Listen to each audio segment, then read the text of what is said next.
So GearUp4Work Summit, in partnership with Black Management Forum and Old Mutual, is actually to say that work is not about money.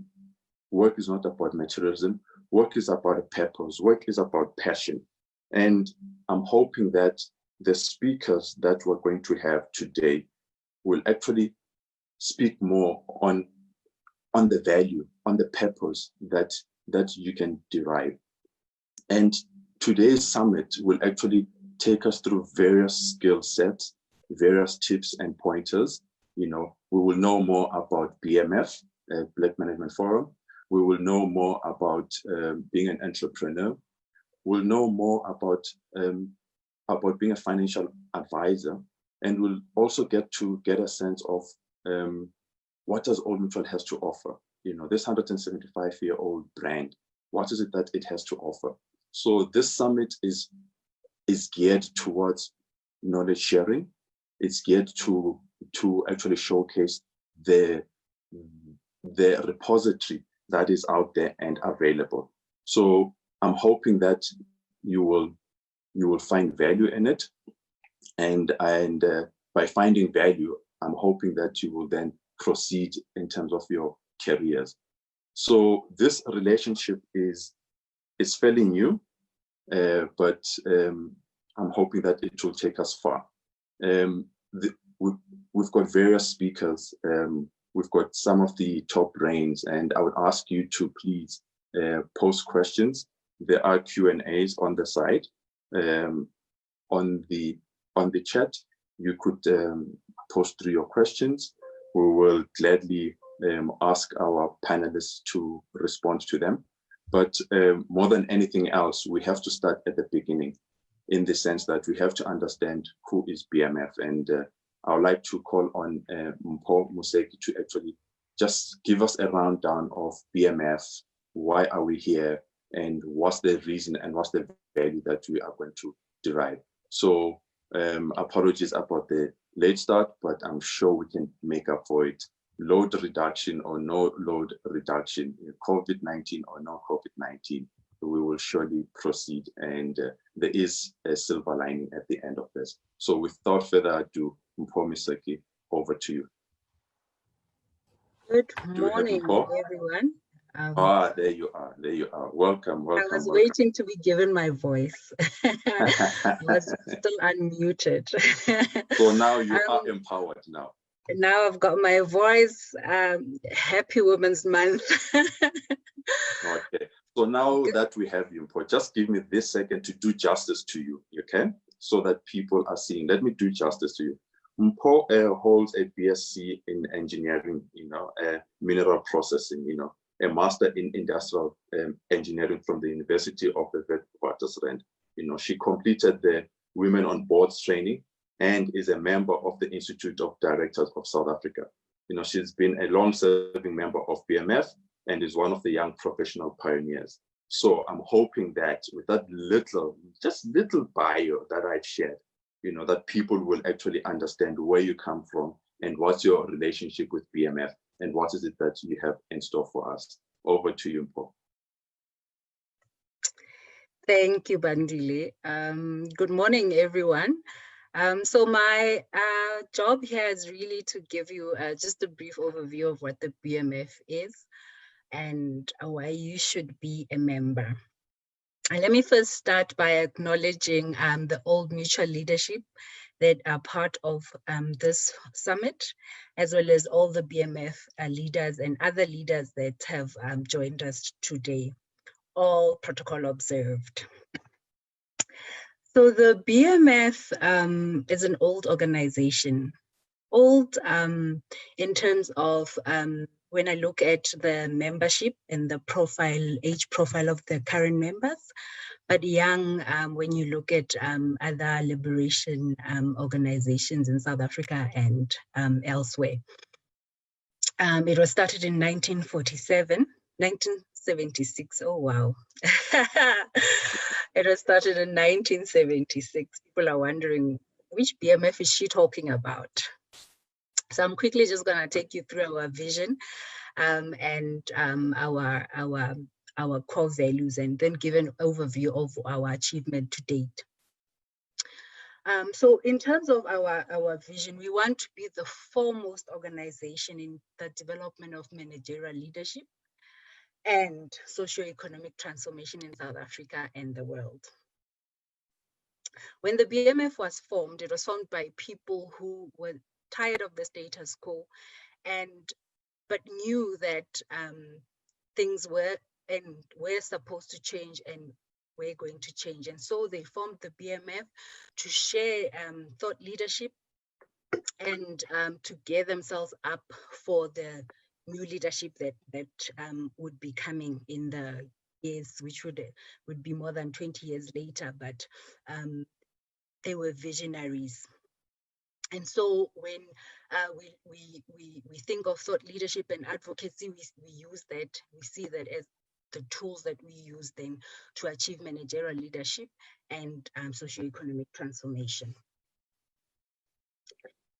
Really, our mission is to empower managerial leadership, primarily amongst Black people. And we are clear around Black people because of the history of our country. And we work to create managerial structures that reflect the demographic value of South Africa. So in terms of what our core values are, our core values include integrity, creativity, respect, and effectiveness. And we do believe that there's a BMF type manager, and hence we refer to what we call the BMF DNA. And this is a person who is patriotic and committed to partner in nation building, who is an advocate for transformation and a visionary who understands the socio-economic context of the economy. We have a presence all over the country in all the 9 provinces, and our student chapters in most of the major universities. The current student chapter chairperson for Gauteng is in TUT, this is his name, and the national student chapters in the University of Nelson Mandela. So in the achievement of our vision, we partner with organizations such as Old Mutuals to help us achieve our managerial leadership. We look for like-minded organizations, and Old Mutual is one such organization. As student, I mean, we all know that the start of your managerial leadership is really your self-management. So this program really is aimed at making sure that you develop those skills for self-management. You know that in terms of this, branding will help you to learn how to handle yourself, and interview skills is really about pitching yourself. And we know that in South Africa, under the current economic conditions and the high youth unemployment, you might be wondering, so I'm going to learn these skills. Does that mean that what's going to happen, because I'm unlikely to get a job? But I want you to look at these as skills that you can use, whether you are going to start your own company, because think about it, branding translates to a person or an organization, and pitching, which is what I consider an interview. You are pitching yourself to people who don't know you, and you have to make them buy into you and bring you into the organization. So whether you're pitching yourself in an interview or you're going to potential clients to pitch your product, your services, really these skills that you're going to be getting today are what's going to help you, whether you self-employ, you're an entrepreneur, you decide to be an entrepreneur, or you decide to be a corporate animal like some of us.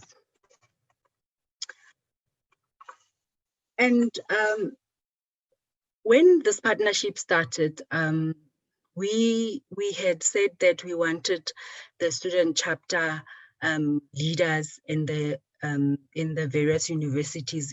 We started last year to partner in an in-contact session at Old Mutual. We had also wanted the guys to go back to the universities and facilitate similar workshops. And Julian and Mohau, we are looking to see after this this summit, which is the first that we're delivering in this format, how we can then take that forward as well, so that the student chapters leadership and members can then learn how to facilitate sessions. So I mentioned that we are an organization that developed managerial leadership and advanced socioeconomic transformation through thought leadership and advocacy. Some of our notable achievements, the Affirmative Action Blueprint in 1993, which was the foundation for the Employment Equity Act and the Affirmative Action Commission. We were also instrumental in setting up the Black Economic Empowerment Commission in 1997. And I'm really proud that we had been able to influence the JSC listing to include employment equity requirements, and also very instrumental in the procurement, the Triple PFMA becoming what we know of as the procurement bill that is yet to be signed into Parliament. So as an organization, we are really proud of these achievements, and we also continue to work with the student chapter to become the BMF leader that we want. So I'm just going to stop there, but I think I really want to acknowledge Junior and Mohau in terms of just getting us this far. I mean, when at the beginning of the year we were grappling with, had started planning around having the second summit this year, and then we had COVID. They really came on board in terms of just working with us to think and brainstorm around how we can then make sure we deliver this program again this year in this format. So with those words, I would like to then end there and say just thank you. It's going to be a great day of learning. Thanks.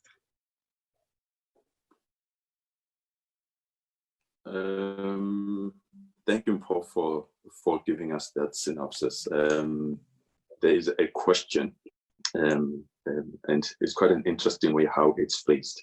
How do I join BMF? I am shy.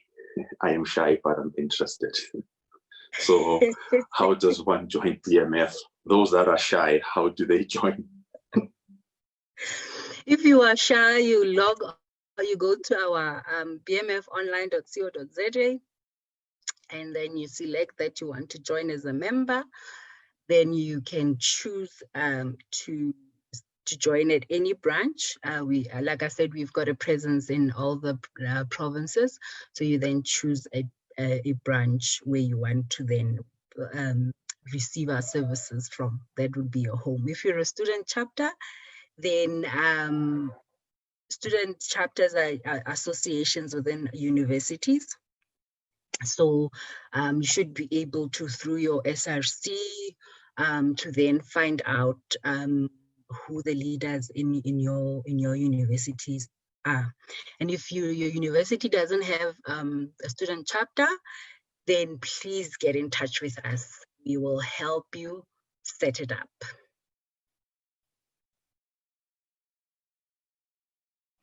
Oh, thank you, Paul, for that. I hope also your shyness via the website and the Internet of Things will not show up. Thank you very much, Paul, on that background. Thank you very much. Have a good day. And then for our audience, please, can we just use our hashtag, please? Let me just give you our hashtag. It's GearUp4Work, the number 4, GearUp4Work. So it's Gear, U-P, number 4, work. Let's use that hashtag. So I'm hoping that you did get a little bit of history in terms of where BMF comes from and the relationship with Old Mutual. And please do send those questions coming through. So let's see if we do have any questions so far. Which other universities are in partnership with BMF? And I think Import did allude to that in terms of that it's various universities. So yeah, Valencia, your question was actually answered during her talk. And now we're going to a brand that has been there for many years. And I just have to say that in your listening to our next speaker, ask yourself, what perceptions do you have of Old Mutual? What perceptions do you have of Old Mutual? What kind of brand is it? What do you think Old Mutual does? And you will then get a sense of the brand that is Old Mutual. So I am asking that you be ready for Miss Tebi Zengiwe later on. But in the main, we are now going to go into a part that talks about your brand matters. And I think Import did speak to what the brand says about you. So we are now going to go to a point that is your brand, rock your profile. So that is the next topic. But I would like to, in the main, ask you to think about the brand Old Mutual. What are your perceptions? What type of professions? What do you think an organization it is? So our next speaker is our Chief Communications Officer. She's a journalist by profession, and she has transitioned to the corporate world, early on in her career. A very impressive experience with the likes of BMW, Microsoft, Nedbank, BAT, before joining the green lean machine that is Old Mutual. She is our spokesperson. Possibly you would have seen her on TV, heard her on radio, and that is a gladiator that comes to the battles at times. So I would just like you to give it up for Miss Tebi Zengiwe, and there's a video that should actually precede her speaking. If we could cue the video, please, and then let's have Tebi Zengiwe.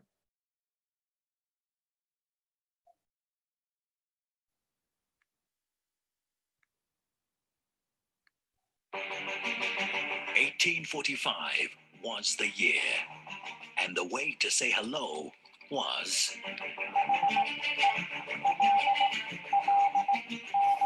That's because Morse code was used for the first time in that year, and the coolest gadget to hit the market, the bicycle. It changed the way people moved around the world.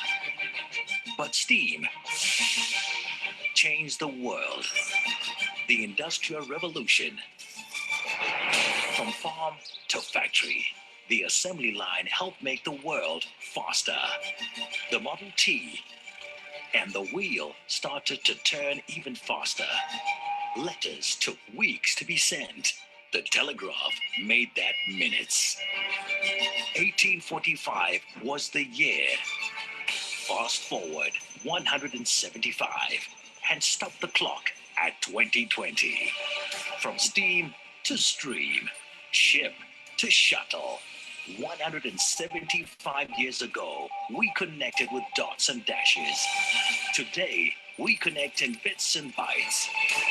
As we come together virtually, connected across the continent.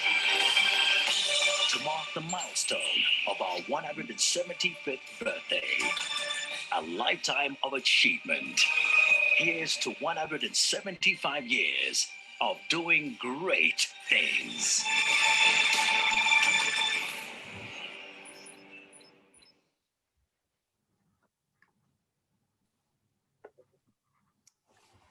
So thank you very much. I'm hoping that's a good intro for you, Tebi.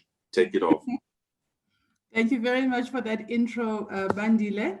Students, the BMF leadership, Old Mutual colleagues, HR professionals, and all other invited guests, allow me to also say all protocol observed. Dumelang, molweni, sanmonani, goeiemorgen, hello. So as Bandile has already said, my name is Tebi Tsengiwe, and I am honored to represent the big green machine that is Old Mutual. So before we start, I also want to acknowledge the leadership of BMF for collaborating with us on this important initiative. You know, during these difficult times, the only way we can overcome our many challenges is by working together. I seem to have lost my screen. I hope you guys can still see and hear me. Can you see? We are all good, Tabby. We can Okay. hear you, we can see you. Okay, so we are absolutely grateful to the BMF for this partnership. So I do want to welcome all the students today. It is truly a day for your benefit, and we are here to work together and create opportunities for you. So I encourage you to listen carefully, take it all in, interrogate the things you have questions about, and please, please make sure that you participate by asking your questions. So it's the first time we are doing something like this, so please bear with us because we are together in a time which is very, very unusual for all of us. So before I begin, I want to pose some questions to all of you just to think about. As Bandile also said earlier, I'd really like you to think about, what do you know about Old Mutual? And the second question is, what do you think that we do at Old Mutual? I'm sure that some of you will say it's the company my grandparents got insurance from. Others will say they don't know, while some will simply say it's an old insurance company. So before joining the business, I also had my own view about Old Mutual, but having been with the company for almost 3 years now, I can tell you that a lot of my perceptions have changed. So prior to joining Old Mutual, my own view was that it's the company you go to buy a funeral policy, and they are the people that will help you bury your loved ones in a dignified way. And true to form, actually, that was my first direct experience with Old Mutual when I lost my own father to colon cancer in 2009. And I come from the Eastern Cape. My parents have always been based in the Eastern Cape. So the first thing my own mother did was, your father had Old Mutual policies, I have Old Mutual policies. We need to go to Old Mutual and get the burial done. It was actually a pleasant claim experience, but beyond that, I didn't think anything else about Old Mutual. Wow, having joined the company, I can assure you that the old about Old Mutual probably was changed immediately, because at the time when I joined the company, we were going through the brand repositioning. And I think Bandile may have forgotten that, because he was so heavily invested and involved in that personally. Not only were we repositioning the brand, but we were also going through a complete revamp of our brand look and feel to make it a more vibrant and alive kind of brand. Hence the colors that you're seeing on our screen of orange, pink, yellow. You would not have seen that in the Old Mutual. So let me paint a more accurate picture, and I'm hoping that my slides can come up so that we can actually just talk through this great organization that is Old Mutual. Can you see the slides? Can you put up the slides for me, please, Bans?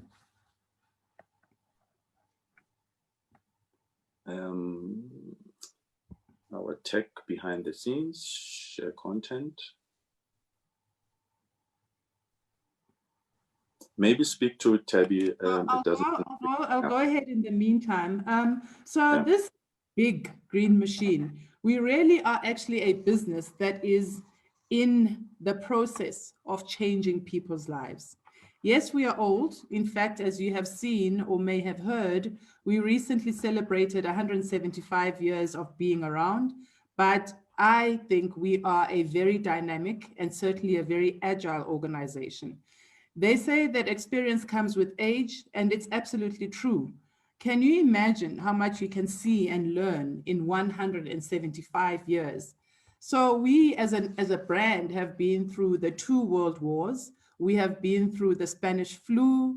We have been through so many changes in government dispensations, certainly in South Africa, witnessing the democracy of South Africa.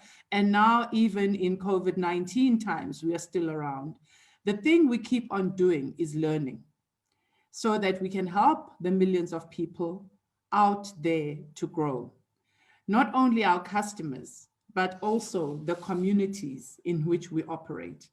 So if I can, I don't know if the slides can come up, but certainly if you look at the slide that I've prepared, which is slide 3, which speaks to the value of what we actually have as Old Mutual. I think on the actual slide, the numbers do speak for themselves, but I want to summarize it by saying that we manage R1 trillion worth of funds on behalf of our customers. We committed to transformation. We've just been accredited as level 1 BBBE contributor in March, meaning that our business is almost fully transformed from the bottom to the top. And we certainly continue to ensure that we transform the entire business going forward. We recently also won the top Most Empowered Business of the Year award at the Top Empowerment Awards. So I'd also just like to tell you a few things that may surprise you about Old Mutual. There are 30,000 staff across 14 countries. In Africa, we are in 13 countries, and we also have an operation in China. We are a diverse bunch of people. We believe in the power of diversity and inclusion to make us great and to help us do great things every day. You'll find an interesting mix of backgrounds here, and you can start in the business as one thing and end up in a totally different space altogether.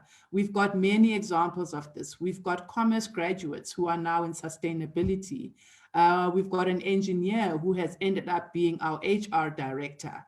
And if you look at some of the stuff that we are doing on slide 6, if my presentation is showing, we are on a digital journey that is transforming our business. And I don't know if you know, but we have actually partnered with the likes of Amazon to make our customers' experience much easier. We've got a team of engineers who work tirelessly in the background and have thus far developed and deployed 151 robots. And those bots have actually saved us in excess of 5 million minutes in processing time.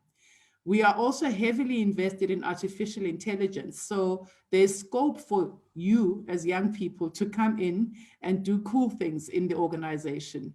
And as I said earlier, we have also revamped our entire sponsorship portfolio. And it now includes snazzy things like a music studio, where if you are an aspiring musician, it's an area that you can actually go and get tutored on how to produce music. We have got a resident musician there who helps young aspiring musicians plan. We have got people who can help you go through your legal contracts, et cetera, which speaks to how we are really in the business of changing people's lives and also ensuring that even artists themselves really truly get to understand what happens prior to actually getting into the field or even while they're in the field. So we also have activations that we have at the AMP studio, which is in downtown Johannesburg in Newtown, where we actually have financial education pieces that we do. We call them master classes, and we invite various artists to share their experiences about things that may have gone wrong or gone right in their lives, whether it was not understanding the legalese in their contracts or whether it was lending a lot of cash. Maybe the guy who composed Jerusalem is lending a lot of cash right now because of the fact that his video is trending. And it's about how do you invest that money? How do you save it? And how do you use it wisely? That's the kind of how do we change people's lives reaction I am alluding to. So if we also just go through to slide 7, which is about what you can actually come into Old Mutual and do. You can really come in here and have a meaningful career. There are so many areas that you can get involved in, from your finance to your actuarial, all the way to properties, as well as the field that I'm very passionate about, which is communications. But there is so much that you can actually come into this organization and do, as I alluded to earlier, around the fact that we have got engineers who are doing a lot of work around artificial intelligence, and you've got a lot of room to learn and grow at Old Mutual. So before I close, I also just want to introduce what is perhaps the most important part of this presentation for you.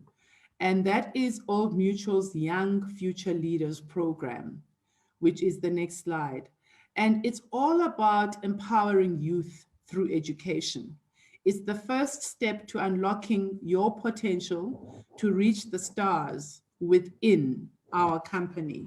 And it's basically around where we offer three areas. It's around the development of accounting and actuarial bursaries. And these are bursaries that generally get awarded to your current grade 12 learners. And it's a full bursary. And we pay for your tuition and fees. We pay for your studies. And what we also then have as Old Mutual is learnerships. And those learnerships open you up to career paths such as, underwriting, financial investment advice, insurance brokerage, etc., within Old Mutual. And we also have what is called the Graduate Accelerated Program. And that is for your final year students as well as your honors students for the areas that you see highlighted in the slide. And I think these really do speak to some of the things that you can identify for yourselves, but you are also going to hear from one of our advisors a bit later on for those of you who think you have what it takes to get into the financial services space. So make sure that you pay full attention to that. So finally, I just want to reaffirm our commitment as Old Mutual to investing in youth development, to build tomorrow's leaders. Last year, the youth in our organization organized themselves into a group of what we call My Old Mutual, or the full name of it is Millennials at Old Mutual. And they did this because they felt that as youth, they had more to offer. They had more to advise and generally actually more to give back to the business. So the business has fully welcomed their input, and they have become such a strategic voice that guides everything, like from our culture to our strategy, to our plans. More recently now, how do we roll out Women's Month currently, which is August.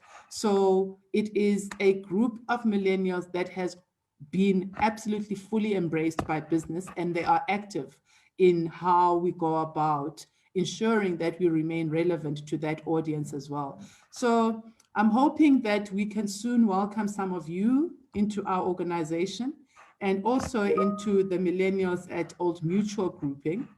And I would like to close off by wishing you all everything of the best.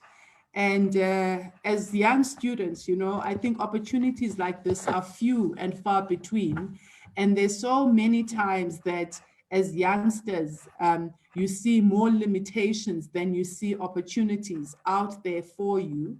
And I really want you to embrace this "it starts with you" notion, and remembering that, honestly, as they say in isiXhosa, ndinga ndakandini. And I'll probably just translate it loosely in English and say the sky is the limit. And I wish you all the best. Good luck. Thank you.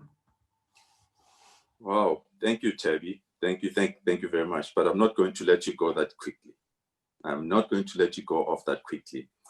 There's a quote by Chris Grosser. He says, opportunities don't happen, you create them. So are you saying that Old Mutual has those opportunities and they just need to create them? Opportunities don't happen, you create them. You create them. So they must create the opportunities for themselves too. And yes, there are opportunities at Old Mutual. And I think that it's also for them to take up those opportunities as soon as they identify themselves as people who can fill that gap. Okay, no, thank you for that. And Tabby, sorry, I'm just going to put you on the spot. There are a couple of accolades that Old Mutual received in the past month. Just top of mind, can you just mention the two ones? I think there's an empowerment and there's also the brand finance in Africa. Talk about the brand, because you did allude to the fact that when you joined Old Mutual, it was still that brand that is for my mother's, for my grandmother. With these accolades that Old Mutual has received, what does it say about the brand and its direction? You know, Bandile, when it comes to the topic of empowerment, I do think that sometimes it comes across as either lip service or one where organizations display empowerment probably at the lower entry-level kind of positions, middle management positions, and less so in the top layers. When you look at Old Mutual, and I invite our audience to feel free to actually take the time and look at Old Mutual, we do really have one of the most transformed executive committees in the financial services industry, and dare I say probably also in South Africa as a whole. We have got women who serve. More than half of our exco is comprised of women, and the racial diversity is also one that speaks for itself. So when I alluded to the fact that we won the most empowered company award recently, and it is really about our structures from the top to the bottom and from the bottom up. So it is an accolade that we as an organization don't take lightly. It is an accolade that we worked tirelessly to actually get, and it is something that we are not going to take for granted to ensure that we keep. So the work has started. The fact that we have received and are receiving the accolades is not the end, because the work is not yet complete. So we certainly are an organization that walks the talk and is completely committed to the empowerment of the organization across all spheres. No, thank you very much, Tabby. Some of the questions, I'll read them through. You do not need to respond to, because I think the Human Capital Department can. But one of the questions is, if you have applied for the GAP program for 2021, when can you expect feedback? So I'm hoping that Junior can respond to Manasseh on that question. And the other question that has come up is there a detailed info on the YFL program online, and who are the stakeholders other than Old Mutual? I think, Junior, that is for you as well on the side. And the last question is, with regards to the Graduate Accelerator program, when does Q4 start? So those are all the technical questions that have come in on the chat side. But please note that your questions will be responded to by the Human Capital colleagues, Junior, on the line. Is there anything else you would like to have as parting words, Tabby, around the green lean machine called Old Mutual Limited? I honestly just want to again reiterate the fact that the opportunities are there, and it is up to all the individuals to embrace them, to explore them, and never tire. You know, I think the one thing about the job market in South Africa is that you can become despondent, especially as a young person, when you seem to be putting in applications and you are unsuccessful. I think actually failure is what builds you. So if you're unsuccessful in one application, you are actually possibly going to be successful in another. So in terms of this green lean machine, we are here to change people's lives. We are here to make a difference. And certainly we are here to service and put our customers first. So I really do hope we can welcome some of you to our organization. Thank you very much, Tabby. Tabby, our Chief Communications Officer, thank you very much for that talk. Thank you. Thanks. I am hoping and truly hoping that our audience is finding value, and the onion is peeling in terms of what BMF offers, in terms of what Old Mutual offers. And I'd just like to repeat one more time Chris Gross's quotation that goes, "Opportunities don't happen, you create them." So that is the essence of today's, is that opportunities are being showcased, opportunities are being shared with you. So I'm hoping that you would take note of it and continue. Let me check on the Q&A if there any one more question before Tabby goes. Anonymous, yeah.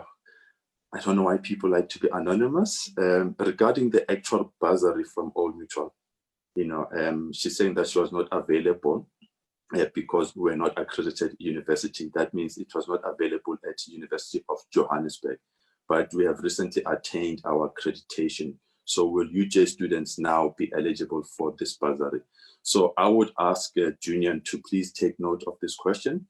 The question is, UJ was not previously accredited, but now they have. So will it form part of the eligibility in terms of the bursaries? So please keep those questions coming and use the hashtag that we did share earlier on. And in terms of our program, we then continue on to talk about your brand matters, rock your profile. And from a brand point of view and sitting in the brand space, I have to say, even as an individual, that speaks volume.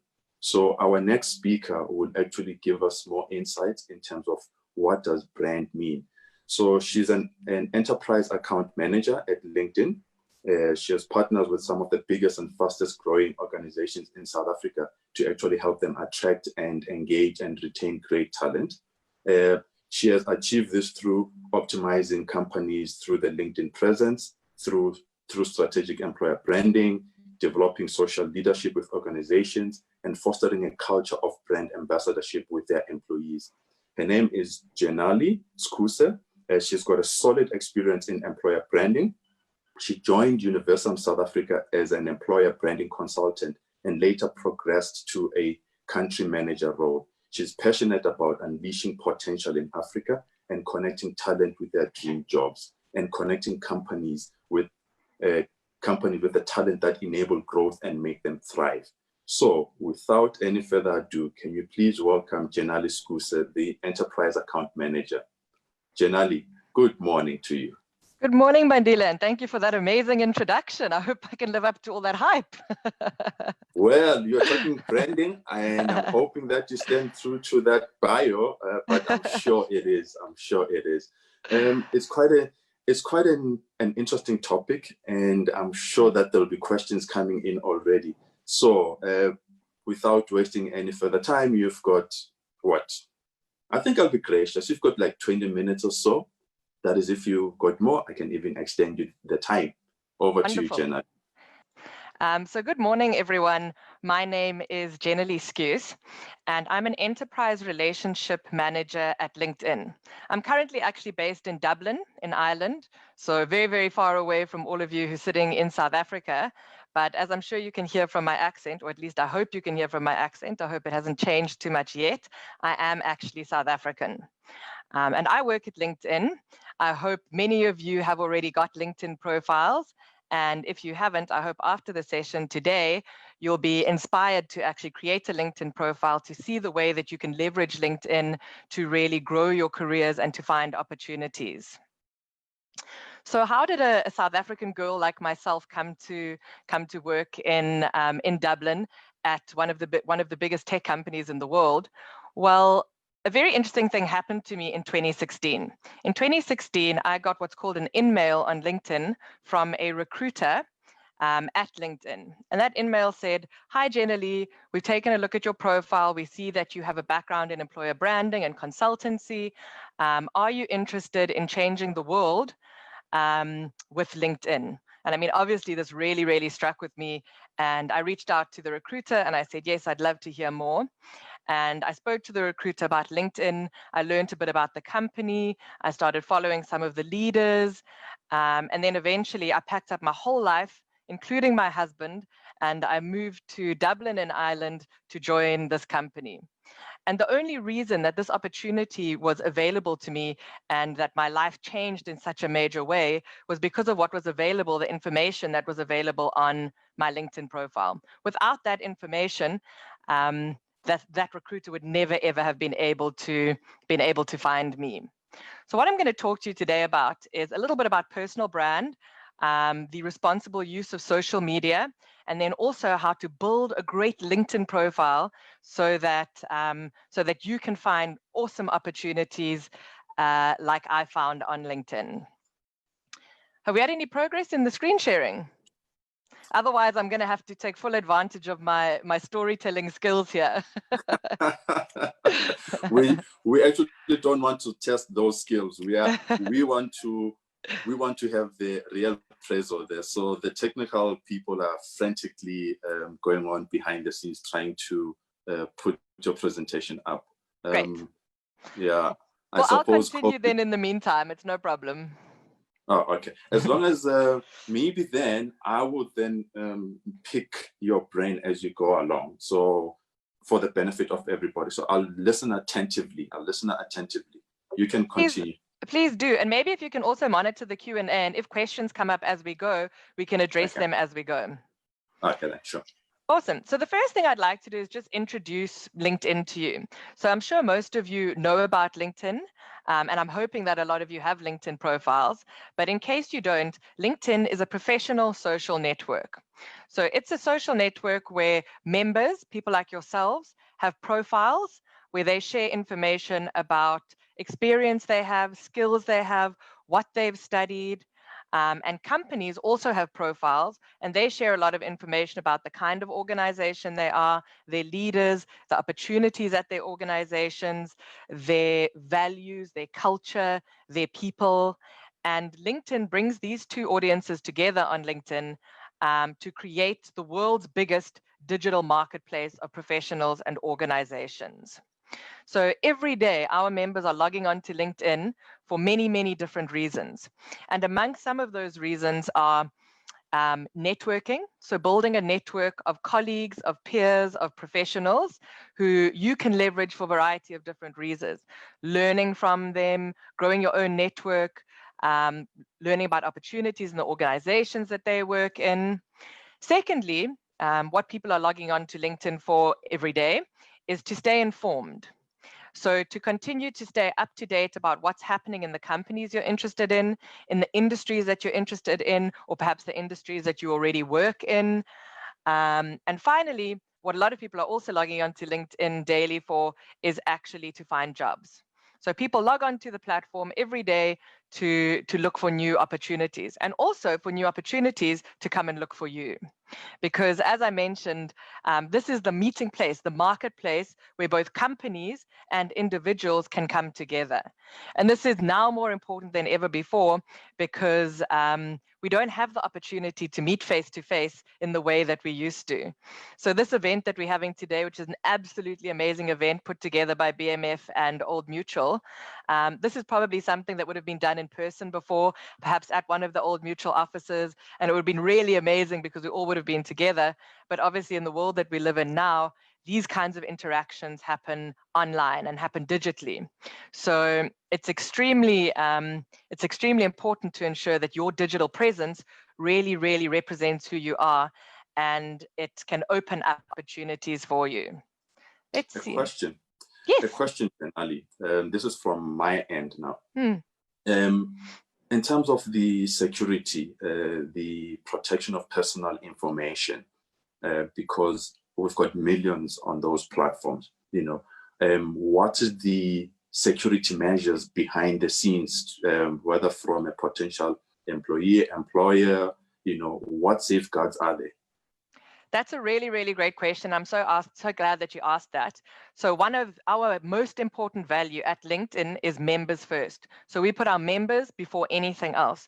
And at LinkedIn across the world, we abide by a data protection law that was developed in Europe called GDPR, which is the Global Data Protection Regulations.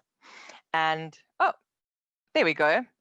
There's my presentation, which is now going to make absolutely no sense because I've gone through all of these first slides already.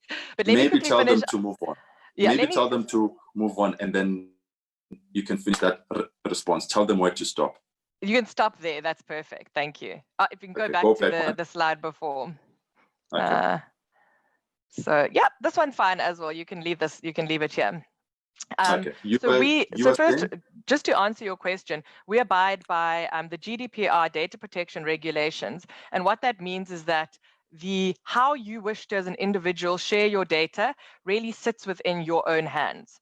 So our members can choose and tailor their data sharing settings to what suits them the best. And this also changes over time. So when you're a job seeker, you might change, what data you want available to potential recruiters. But then once you're securely in a job, you might actually want to change that. Executives have different ways that they want to be able to share their data and how they want people to be able to engage with them. So one of the first things I'd say is and this is not only common to LinkedIn, this is a common across all different social networks.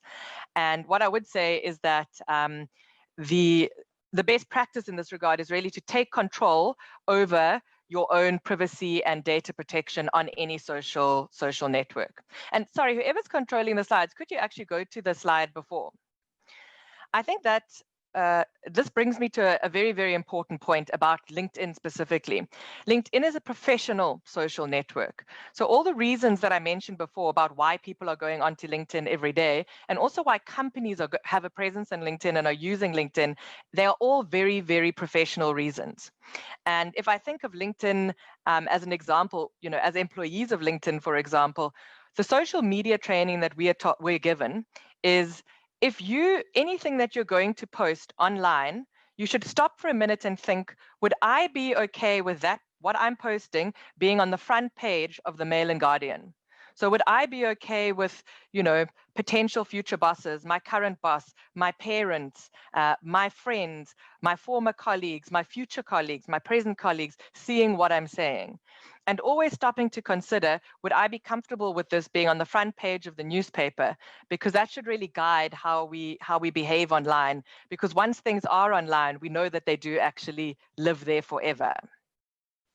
And if you can go to the next slide, something else that we know in the work that we're doing with companies all over South Africa is that people are not actually only using LinkedIn to check candidates when they're applying for jobs. They will go and look at their Instagram, they will go and look at their LinkedIn, they'll go and look at their Facebook, they'll look at their Twitter, they'll look at their TikTok, and they'll use the information available on these channels to make decisions about candidates. So always take a step back and think, is this the kind of message that I want to portray and the kind of brand that I as an individual want to portray?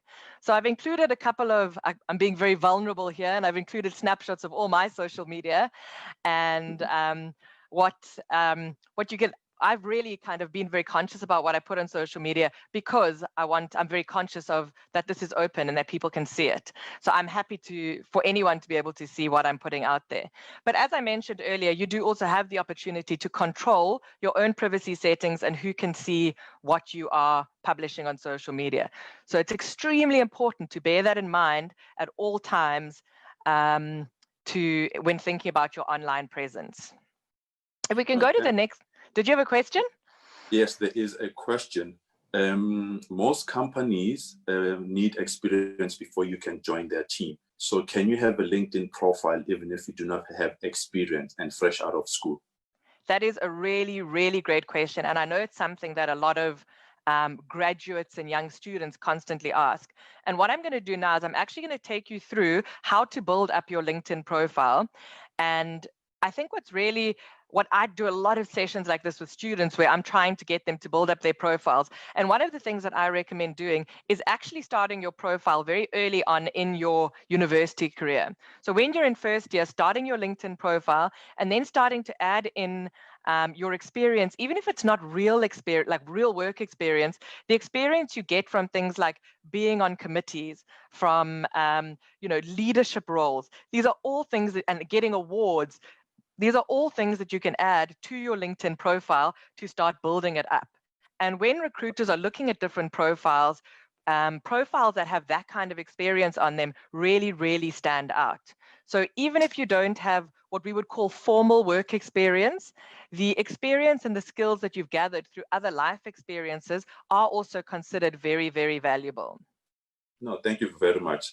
I guess now you can follow your agenda. You tell us where you want to continue from then. Perfect.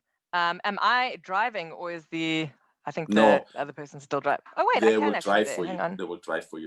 You could Okay, just tell great. them to go to the next slide. So we've been through a couple of, well, we'll start with the getting to know LinkedIn, and then I'll talk a little bit about why LinkedIn is a platform, and then move on to your own profile, which is your own story. And then thinking a little bit beyond your profile, how can we use LinkedIn to find opportunities, career opportunities, and then we'll open up for any other Q&A. But as I say, I'm more than happy to take Q&A as we go along. Okay, then let's go to number 1, getting to know LinkedIn. Thank you. Perfect, thank you. And I've covered a bit of this before the presentation was going, so we can go through this probably quite quickly. So we jump to the next slide.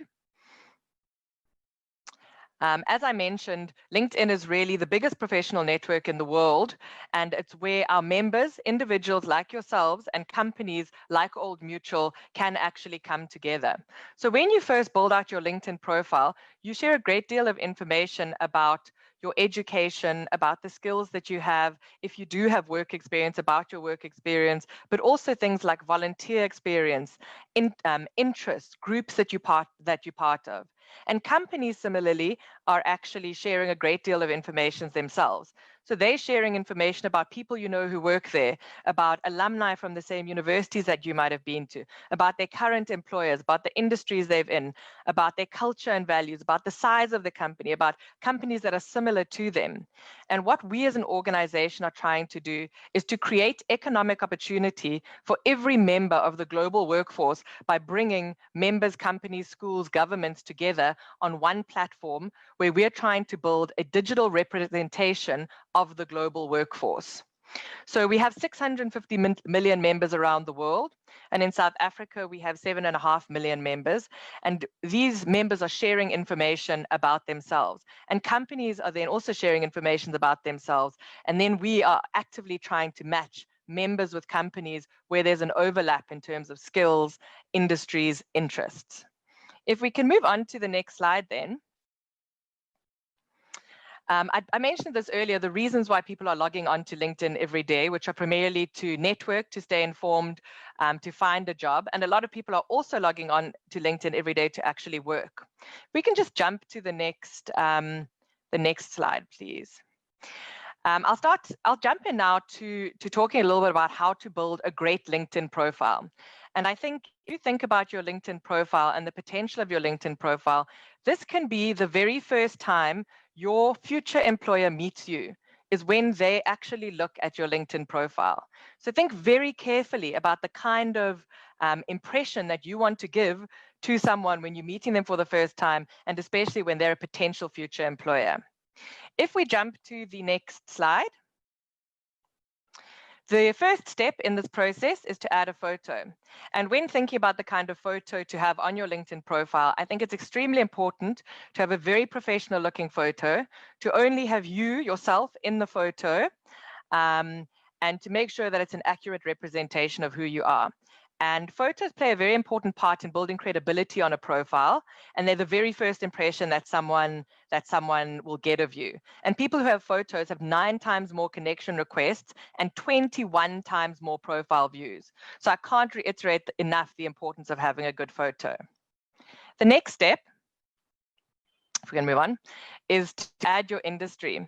And of course, when you're a graduate, you don't have an industry yet, and you can just identify yourself as a student or as a graduate. But once you are in your first employment, it's really important to identify your industry, because this really, really helps people to find individuals like you, and it also helps LinkedIn to ensure that you are getting relevant information served up to you. If we can move on to the next slide then. The next slide, and I can't reiterate how important this is, especially for graduates, is to draft a compelling summary. And your summary is really your elevator pitch about yourself. So this is really you telling a little bit about the kind of person that you are. You can use this to talk about what you've achieved. You can also use this to talk about some of your passions, and you can also use this to talk about some of the things you wish to achieve, or your interests or accomplishments. And if you think about when recruiters are going through loads and loads of different profiles, this can be one area where you can really, really differentiate yourself and show why you're unique. So it's very, very important that your summary is a short description of who you are, where you come from, and where you want to go in your careers. Step 4 then is to detail your work experience. And of course, I completely understand when you're a new graduate, you may not have that much work experience, but there are other opportunities to show the experience that you have. So for example, if you've been on a committee at university and you were the treasurer, for example, you can add in skills like budgeting, organization, project management, and get the other people who are on the society with you to endorse you for those skills. Or to even add in those roles that you held as work experience roles at the universities or in volunteer organizations that you were a part of to start building up your profile.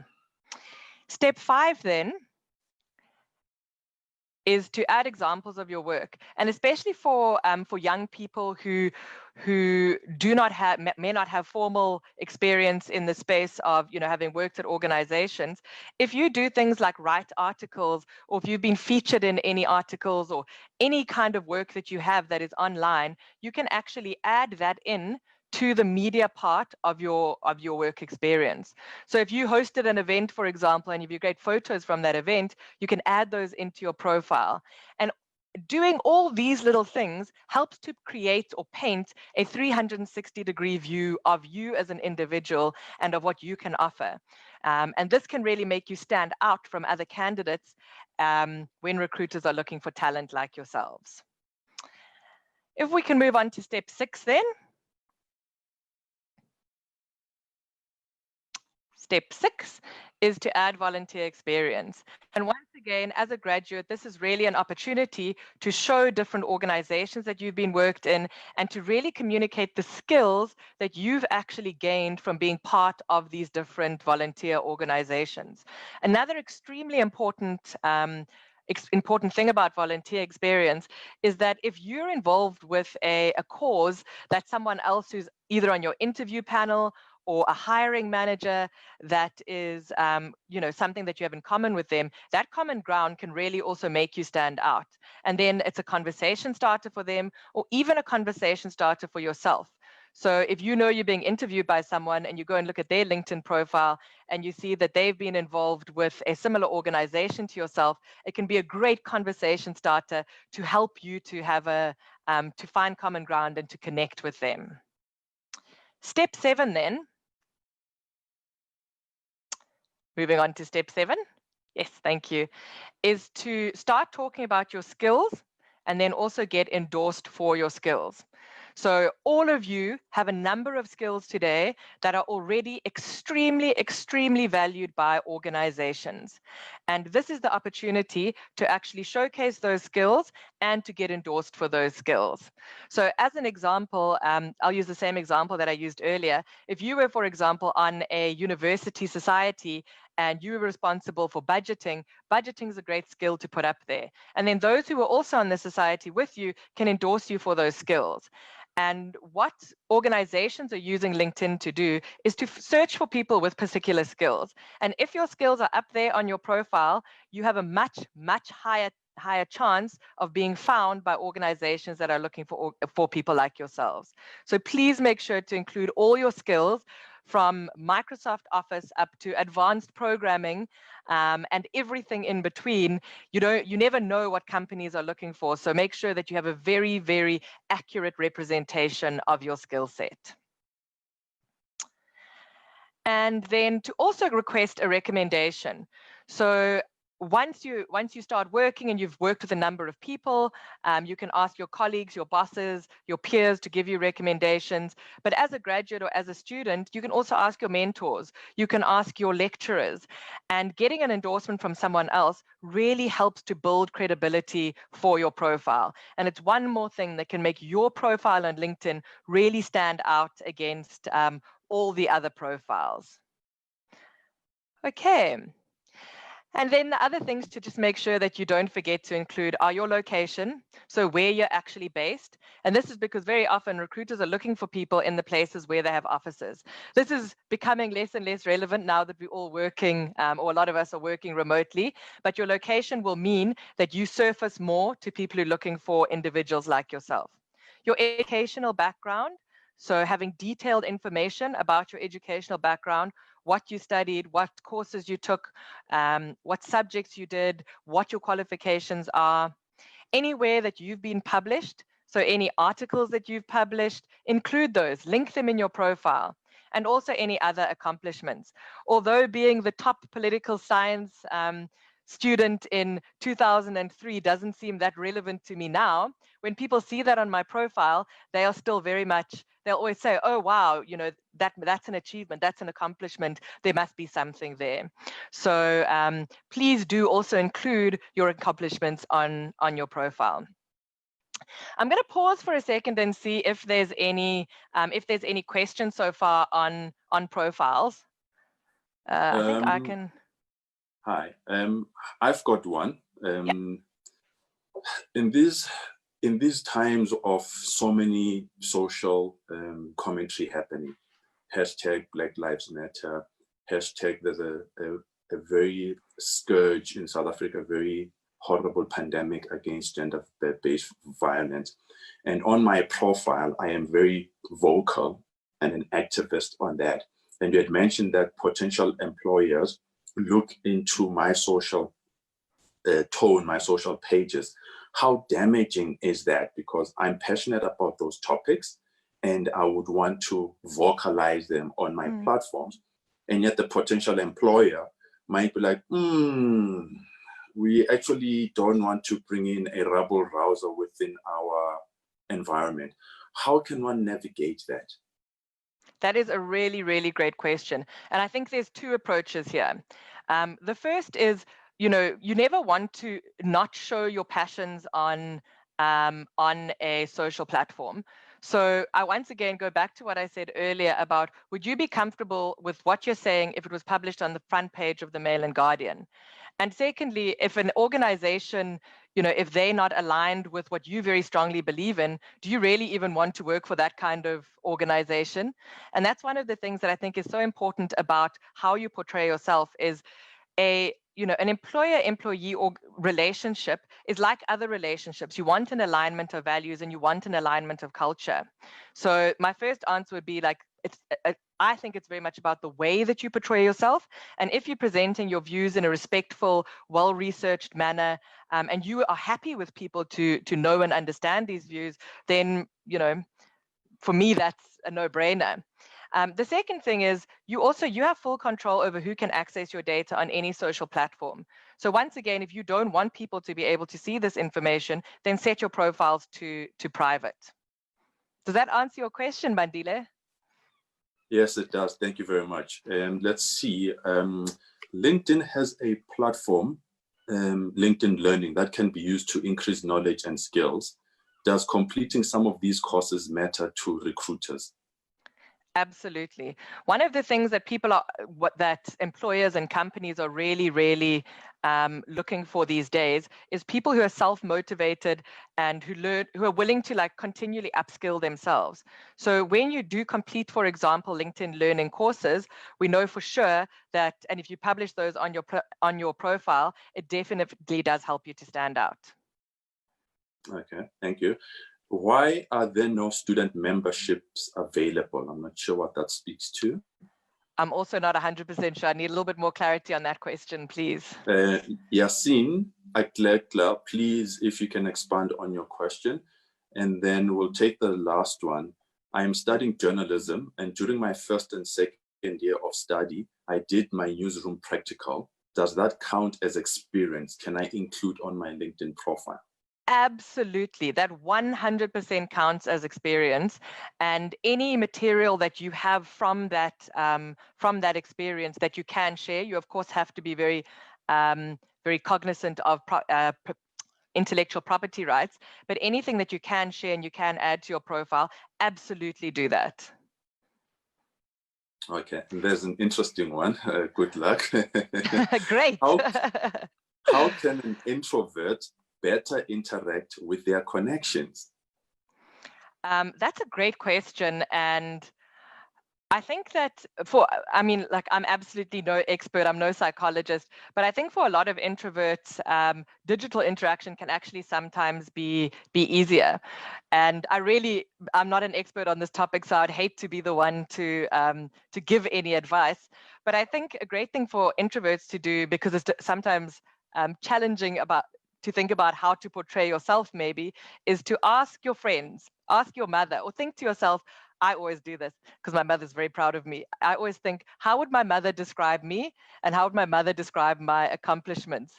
And then I write them as if I'm her, because she's the one who I think sees me in the best light possible. Wow, that's a nice trick. That's a nice trick. Okay. Yeah, that was the last of the questions. I'm sure you can finish your presentation, then we'll take one or two if there's any. Yes, I'm very cognizant of the time because I know I've actually run over on my time. No, you're fine. We're doing well on time. So you still have another 5 minutes. Perfect. Okay. The next thing I'd just like to share with you is how you can actually curate your own LinkedIn newsfeed to get information that's most relevant to you. So like all social platforms, there's an algorithm built into LinkedIn, and based on what you do on the platform, certain information will be served up to you by LinkedIn. So I very, very strongly recommend following the companies that you are interested in working at for a number of reasons. The first of those is because then you'll be kept up to date about what's happening at those companies, about the kind of organizations that they are. And for example, if you're following a company and you go into an interview and you don't know something that's going on at that organization and they start asking you about it, you're definitely at a disadvantage. So following the companies to keep yourself informed, but also because then those organizations also know that you're interested in them, and then you become an attractive candidate to them. So following companies. If we could move on to the next slide, the next thing to do is really to follow influencers. So people who are thought leaders in your eyes, who you admire and would like to emulate, by all means follow them too, because there's so much that you can learn from them. I follow the leaders at all the companies that I'm working with too. And the other thing that you can do is you can set up job search alerts for yourself.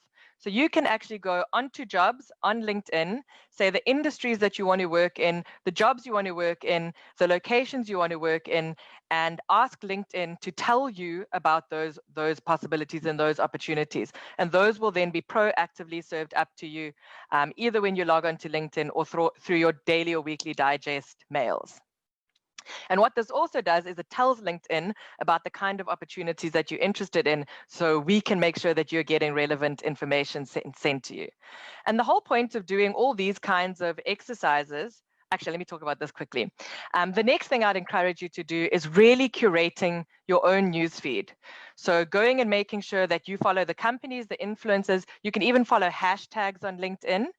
And when you're going through your news feed, click on the little button that says improve my feed and go through the process of improving your feed. Because what this will mean is that you can get more and more relevant information served up to you. So as an individual, what I've done is I regularly curate my own newsfeed.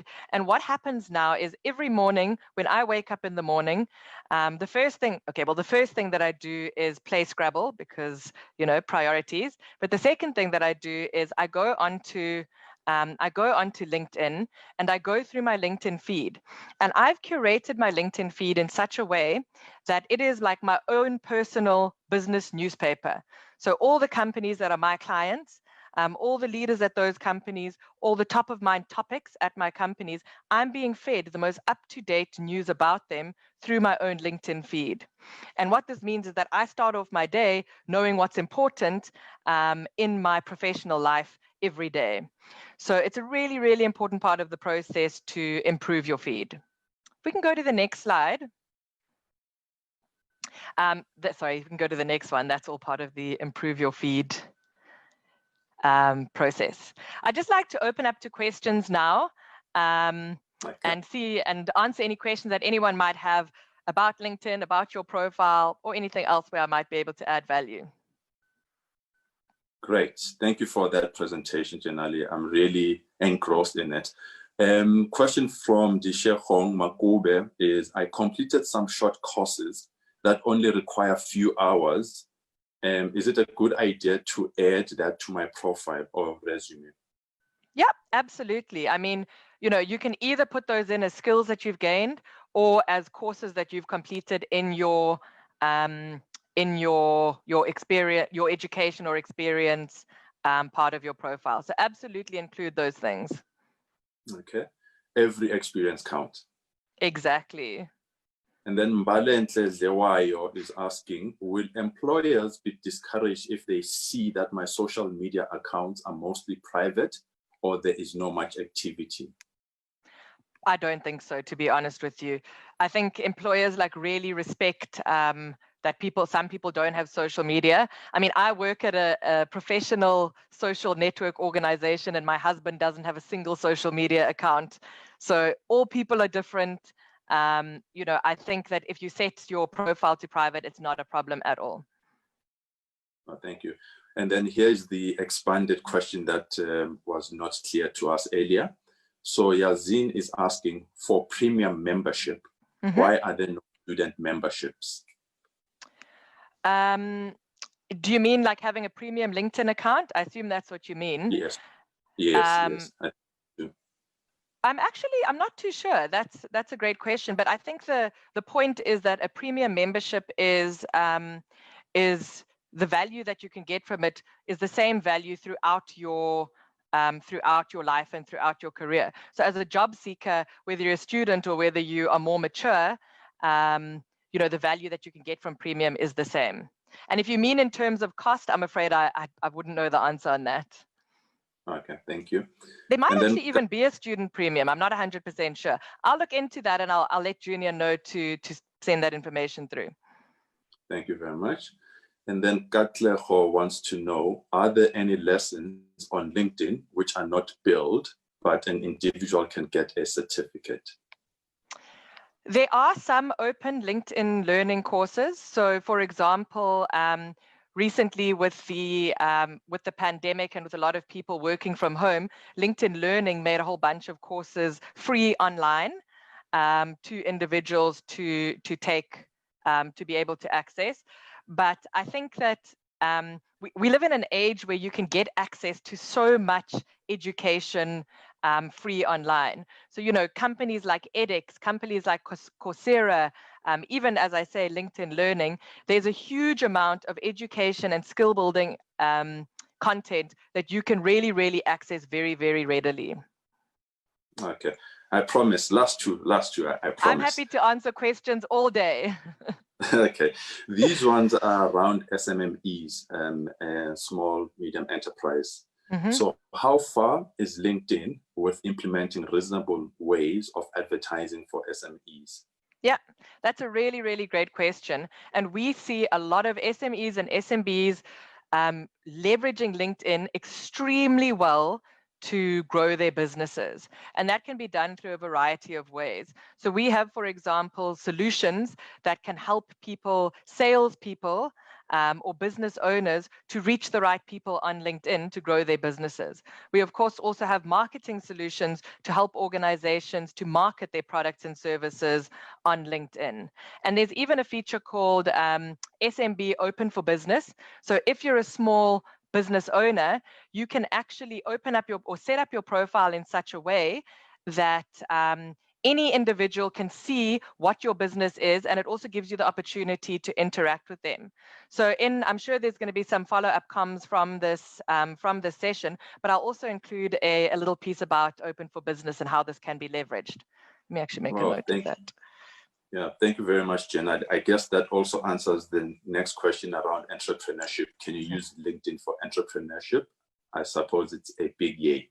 Absolutely. And if you think about when you're starting a business, one of the first things that you always do is to make a profile on all the different social media channels to make sure that you have that that name or that brand for yourselves. And LinkedIn should be no different, because people will always go and check, you know, especially as a new and starting business, go and check for the credibility of your organization. Okay. Please forgive me. Don't give me a look, please. This is a very, very last one from Valencia Beo. It's a technical one, hence I'm slipping it in. How does one recover an old account in terms of having forgotten login details? Is it possible to create a new account? It might not be for you, but it's more of, can you create a new account? So we actually don't recommend creating a new account. You will always be able to recover an old account. If you don't have the email address and the password, then you'll have to go through an identity verification process. But if you do have the email address, you can just do a simple password recovery. And if you just Google LinkedIn help password recovery, the help center there will take you through the process in a very, very detailed way about how to actually retrieve your account. Okay, thank you very much for that. Generally, you've been awesome. I think you didn't realize as well that we actually went in by 8 minutes, which I'm glad. I'm sorry for that. No, it's not your fault. We were ahead of time. We were ahead of time in terms of the schedule. Thank you very much. And the questions that are coming in, I'm certainly sure that our audience is gaining value out of it. I certainly did learn a little bit more around LinkedIn. It was one of those that you actually just visit once in a while, but I think now I'm going to take a closer look at in terms of my profile. I'm going to be sure in terms of the influencers that I follow, you know, just to gain that network. Thank you very much. It was a very informative session. Thank you. Thank you so much. Thank you. Thank you. Yo, ladies and gentlemen, that was a very informative session by Jenali Skuse around LinkedIn. I think now we all need a little bit of a water break, and in the television setup, they would say it's an ad break. Can we take a good 10-minute break? And in terms of the house rules, I'm sure you know where your ablution facilities are, you know where your smoking areas is at. Oops, sorry, you can't be smoking because cigarettes are banned and you should not be having a stash of cigarettes. Anyway, be that as it may, can we take a leg stretch for 10 minutes? Can we be back at 11:50? 11:50 on the dot. So it's 11:39 right now. At 11:50, we should be back and we continue our GearUp4Work Summit. Thank you. Welcome back. Welcome back. If you have just joined us, welcome to the GearUp4Work Summit. We've been having a very good session, and I'm hoping that you are finding value in it. And those that are joining, I'm sure you will find value continuing going forward. So we invite and welcome comments and questions throughout the session. Please use the Q&A tab to pose all the questions to the speakers. There's also the Facebook application as well, where you can post pictures and those will be forwarded to me and I can post them on your behalf to the panelists. And I'm hoping that you're finding this summit very informative. And just to recap a bit in terms of questions that were asked earlier, and there were no immediate answers to that. All information about the Young Future Leaders program that Tebi Zenyiwe from Old Mutual was talking about, you can visit the Old Mutual website, oldmutual.co.za, and go to the career sections there. You'll find all the information around the Young Future Leaders program. And in terms of feedback on those that have applied for the Tech Talent IT program, that you will get feedback just before the end of August. And for other areas, it should be around October month. So those were the questions that were asked earlier on. And in terms of the accreditation for University of Johannesburg, we will come back to you with those answers in terms of can you be part of the program as well. So continuing on GearUp4Work Summit in partnership with BMF, we are now getting into a different sphere of area, and I'm quite excited to introduce our next speaker. She is an admitted attorney who runs a boutique legal consultancy called Imani that specializes in labor relations, employment equity, and farming-related consulting. Wow, farming, employment, and labor relations, what a combination. She specializes in employment law, labor relations, and corporate governance consultancy. She's recognized as a dynamic, energetic, self-driven professional with over 10 years experience in the legal and industrial relations industry. Also internationally recognized for her contributions. And she's quite passionate in terms of youth development and is a board member and general manager of the award-winning GearUp4Work Foundation. I'm hoping I'm pronouncing properly, which is a sports for social change that she has helped found. Through her youth development work, she has won the PPS Woman of the Year Award in 2015. She has received the Brand SA Owami Recognition Award in 2016 and was one of the top 4 finalists for the African region for the Commonwealth Worker Awards in 2016.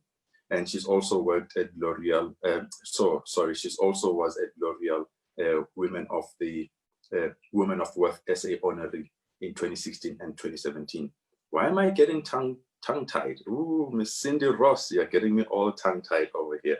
I guess I'm salivating in terms of this very, very, very proficient bio of yours. So Cindy Ross is going to talk about Get That Job, the job search and the interview skills. And she is an attorney.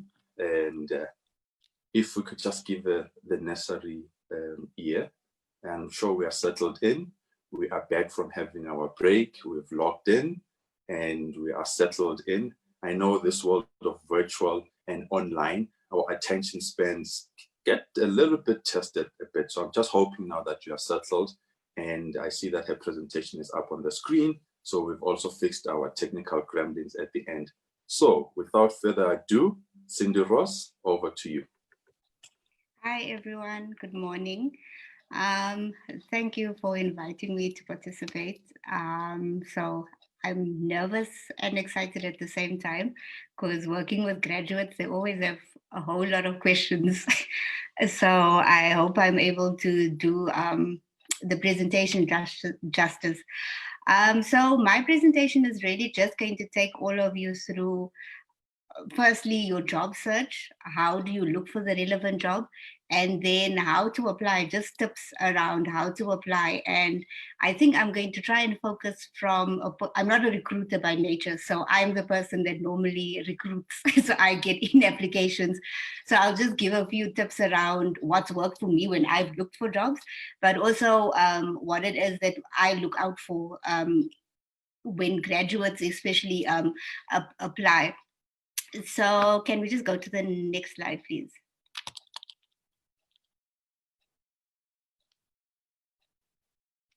Okay, so yeah, so like I said, we're going to go through from where we start to actual interview skills. I'll go through just tips on how you can look and practice your interview questions and answers. And then psychometric assessments, I'm really going to touch on that very briefly because I'm not a professional in that space. And then how to deal with once you have the offer of employment, what do you do after that? Can we move on to the next slide, please? Next one. Okay, so how to get started? I think the first speaker also touched on it, is that you need to have more or less an idea of which industry you want to stay in. So for some people, it's very easy to decide. If you're a journalist, you know there's a specific industry for you. Someone like me, on the other hand, I studied law, and initially I wanted to stay in human rights, didn't realize how little it pays, so made a move afterwards. So it was very difficult in the beginning because I didn't really understand how I need to look for specifics and how to align my values to what a company's values are. So what I've normally told people is the best way to look for a company that best suits you is to understand what your values are and what it is that you're looking for. If you're someone that cares about money, going into the NGO space is really not going to meet your needs, because NGO space is about helping and service, where your corporate is where you can have financial career goals. So as a start, can we go back to the previous slide, please? Yeah. So, like I said, what I've generally done is to research companies. So when you're starting off as a graduate, quite a few corporates have graduate recruitment programs that some would have advertised it to you at university while you were at university, but it's always best to just pop onto the company's website, because these days most companies fortunately do have websites. When we graduated, it wasn't always the case. So just to check what is their mission, their vision, and check if it resonates with you, because a lot of companies will say that they want to save the world, but if you read newspaper articles, it's not really what they're about, because corporate is about making money, and it's really not about saving the world. So just trying to align, like I said, what your values is. If you're someone that cares about people and you know you want to work in HR, check for a company that values their people and that drives people performance. And then, yeah, so like I said, it goes to the second point, which discusses target and then researching your companies. The researching of the companies when you're deciding on a company, it's the same research you will use later on when you actually go for your actual interview. Because in an interview, especially when you don't have a lot of experience, with years, the way you interview will change. So when you're a graduate, most of what they're looking for is not whether you have the actual experience, because we know there's no way you're going to have the experience. What we really, or me personally, what I look for is the person willing to learn, as the person got the ability to think and find solutions, and are they going to contribute to my team? Because effectively, when you come in as a graduate, you have book knowledge, and we don't expect you to have the transition yet. We teach you in your first year of work. It's my responsibility as a manager to teach you how to use your book knowledge and convert it back into actual working experience. So then finding a job that matches your qualifications. Like I said, in some industries, it's very simple. If you're an engineer, you know what your skill sets are. Sometimes it's not that simple for us to see. If you're uncertain about what your actual skill set is, it's always best to either speak to, if you're still on campus, speak to one of your lecturers, because if you have been busy on campus, say if you volunteered on campus, I'm now sorry, I'm going to use the legal studies again, because when we study law, you can sign up for what we call law, the legal clinic. So legal clinic is really an easier place to volunteer and build up experience on campus for attorneys, where we give free legal advice, obviously with supervision to the public that can't afford legal advice.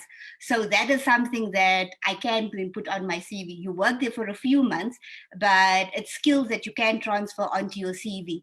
And it's something that initially, like I said, when I wasn't certain about what to put down on my CV, I had a conversation with one of my lecturers to say, okay, how do I decipher what is actually my skill sets?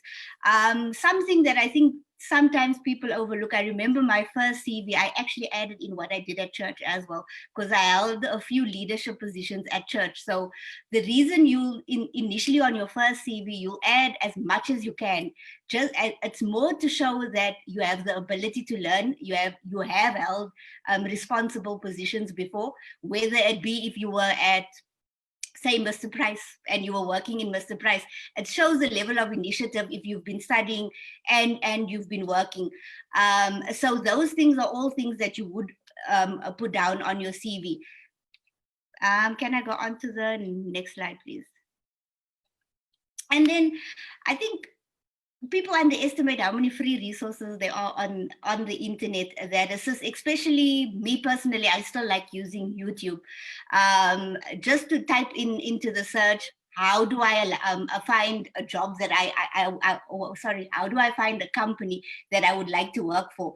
You'd have quite a few YouTubers that would pop up giving you advice on what the best way is to align your own experiences, your values to a corporate company. That's if you want to obviously go into corporate.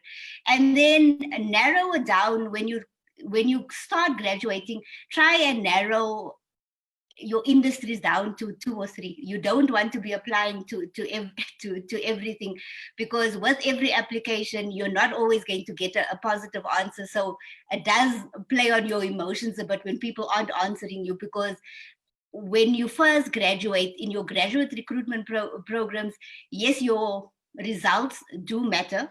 If you have very good results, it does matter.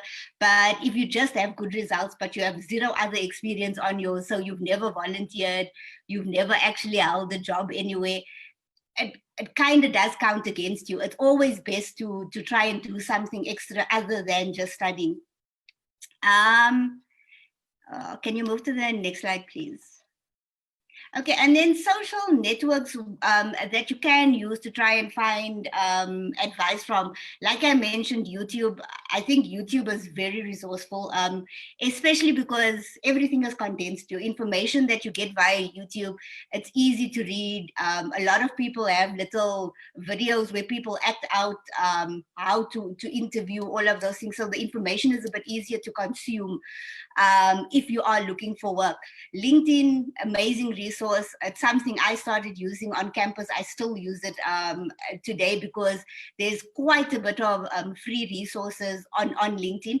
As well, with LinkedIn, if you're applying to, say, especially the bigger corporates like your Ernst & Youngs, your Old Mutuals, it would give you access to your senior management or your HR team within that company. Sometimes it is best to just pop an email to that HR and say, look, I would like to work for your company. What are the tips that you have for me in order to assist my application? Facebook, I haven't personally used Facebook for resources, but there are a lot of groups that you would find on Facebook where people share vacancies firstly.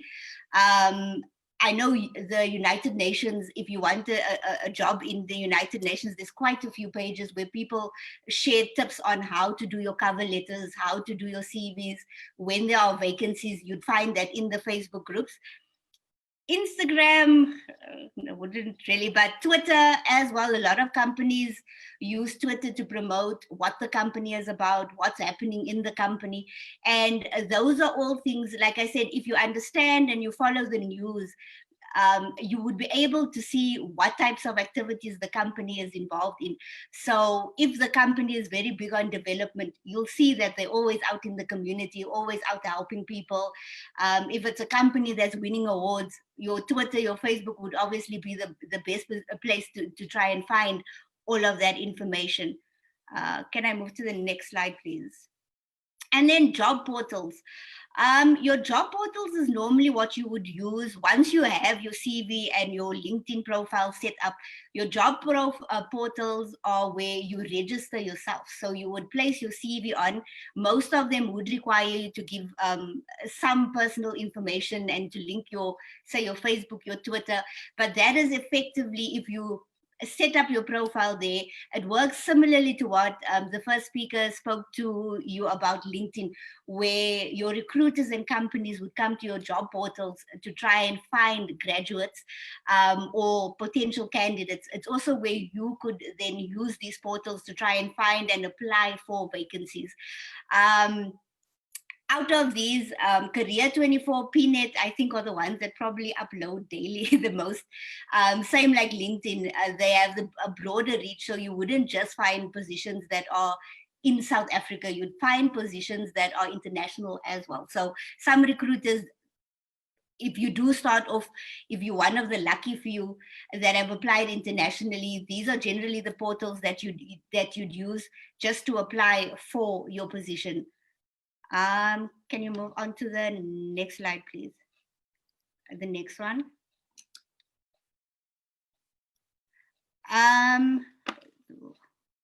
Okay. So looking at your job match, obviously, if you do your graduate, I'll start off with a graduate program. So graduate programs normally earmark, all they look for is that you have a degree. So you can start applying for those probably in your final year or your pre-final year. You can start applying for graduate recruitment programs. So why those programs are generally nice is all you need is your specific qualification, and they have a set program which normally takes about 12 months that they'll take you through, trying to teach you about what your role is, so you're not just dumped into a position where you have to figure it out. They graduate recruitment programs, and it's companies, normally it's only the bigger companies like your Old Mutuals, Ernst & Youngs, that can afford to have those types of programs, because you have set staff that look after you during that time. So it's good for building your skills as well and building your confidence. So they'll take you for the 12 months throughout the company, giving you exposure to the specific industry, but also helping you upskill yourself within your industry. So not all of us had the privilege to start off with graduate recruitment programs. I remember my first time I had to go to court. My superior at the time didn't even bother to explain to me what happens in court, or prepare me for it. I had to walk into court. I had zero clue about the processes within court. So really I had to ask around and ask people on the day at court, what is it that I need to do? Where I feel that my friends that went through graduate recruitment programs, by the end of the 12 months, they had so much more confidence than what I had, because I had to fall and learn by trial and error. I wasn't taken through a certain process. So like I said, graduate recruitment programs, they'll normally specify as well who they're looking for. So someone like Old Mutual, they're not exactly going to look for a journalist. They don't need journalism within unless you have communications attached to it. They're not just going to take you because you can write newspaper articles. But they have, like I said, the graduate recruitment job spec would specify to you what qualifications they are looking for. You then apply according to that. If you choose not to go via that route, the best way to check if your skill set or your qualification matches the job is just to check if there's a job ad. Normally it would say and specify what is the job requirements.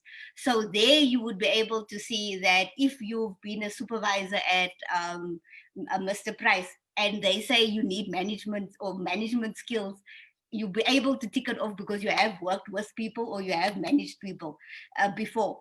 So you look at the requirements to just double check on there if it is something that you can qualify for. I am someone that in your cover letter, if there's 10 requirements and you only meet 5 of the requirements, I would then advise you to use your cover letter that goes with your CV in the application to motivate why you feel that you are a good fit for the specific role. Usually adding things that look, what helps in your cover letter is to say that I'm a fast learner, I'm willing to learn more. If you can portray within your CV and your cover letter that you have a willingness to learn and that you're willing to put in the effort, sometimes we would give you the opportunity still to come for the interview, even though you don't meet all the necessary requirements. And then tailor your application. Yeah, it's very important that you can't use, say if you've drafted one CV, you can't use that one CV for every kind of application under the sun. You need to tailor your application. And the easiest way probably to do that is from industry to industry, they would be asking you different things. So nobody has a one size fit all CV. So what I normally advise students is to double check if you have your job spec, which is the ad that the company sent out in relation to what the role is for. Double check that your CV speaks to those things. And I'm not saying lie. If you don't have qualifications or you haven't done something, please don't put it in your CV. But just double check. So say, for instance, on the CV, it says, look, we need a very friendly person. The person must have good interpersonal skills. And say, for instance, at church, you're the person that greets everybody when they come into church. You would add that in to say, I have good interpersonal skills. I mean, list down that I'm the host at church, so that the person can just see that you do have the skills that you say. So like I said, just remember with every application, please double check that your CV speaks to what it is that they're looking for. And do not send, don't fall into the trap of, if someone has reviewed your CV, sending out your CV to every thinking it's a one size fits all. And then your cover letter is also extremely important. Some people will tell you that it's not necessary to add a cover letter. I advise always add a cover letter and make your cover letter personal. So if you're applying to Old Mutual, study Old Mutual and say and list the reasons in your cover letter that you would like to work for Old Mutual because it's one of the biggest investment or banking institutions in South Africa.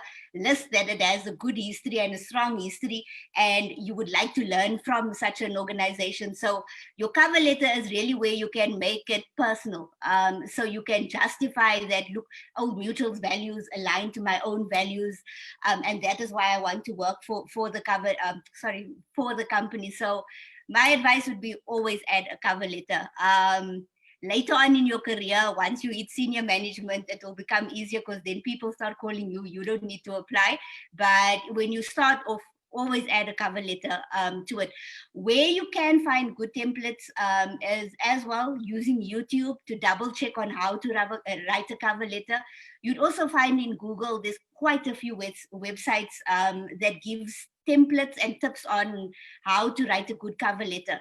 And from industry to industry, different people would require different things within their cover letter. So make sure that your cover letter is specific to the industry you're applying for as well.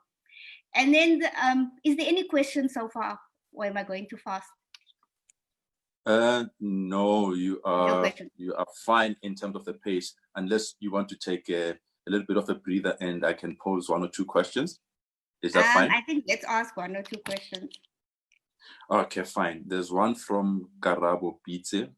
She asks, can you apply for a graduate recruitment program as a third-year student, and are there programs flexible to academics? Graduate recruitment programs, you normally have to have your degree. You'll start your application process so that you ensure that when you're done with your degree the following year, you have you start off within the company, but it's highly unlikely that they would take you beforehand because one of the requirements is that you have to have a finalized degree. Okay. But I wouldn't say that you also need to check that a lot of companies have summer programs. So what a summer school program is where during your holidays, a lot of companies would actually allow you to come while you're still a student, would allow you to come in and work during the holiday. Most of them don't really pay. And if they do, it's probably just going to be your transport and back. But that is very good so that you bridge the gap between having experience, because if you can prove that, look, I've done one or two summer programs with a big corporate, it does count for a lot. So just double check and look at people at different organizations' websites to see whether they do offer either job shadowing. I know Celsi has that Take a Girl Child to Work program. So you find very different programs that would give you exposure to the industry and to the company. Okay, thank you. I've been told that there's a raised hand, and can we please have the raised hand to ask a question? Okay. I wanted to ask, is there any other websites that you know that one can find any vacancies or especially internships other than Puff and Pass websites for candidate attorneys or any legal internships? Okay, for candidate attorneys, just try and follow the, it's not Law Society anymore, the legal practice website. So they are on LinkedIn and Facebook and so forth, and just try and get access, because on your campus, if you're studying law, within the legal department, if you go to your admin building, they would have legal magazines. So those legal magazines are normally where some companies would advertise if they have, if they're looking for candidate attorneys as well. It's also where you would find out your summer school program. So the big law firms, it's normally on their website, and they have specific periods during the year that you can. But I know the smaller firms, they normally either email it to the legal practice and they'll advertise it as they go. With law firms as well, with most of the medium sized and the smaller ones, if you actually just walk up to them, how I got my articles is I went to a few law firms and just dropped off my CV myself. They hadn't done any adverts or anything.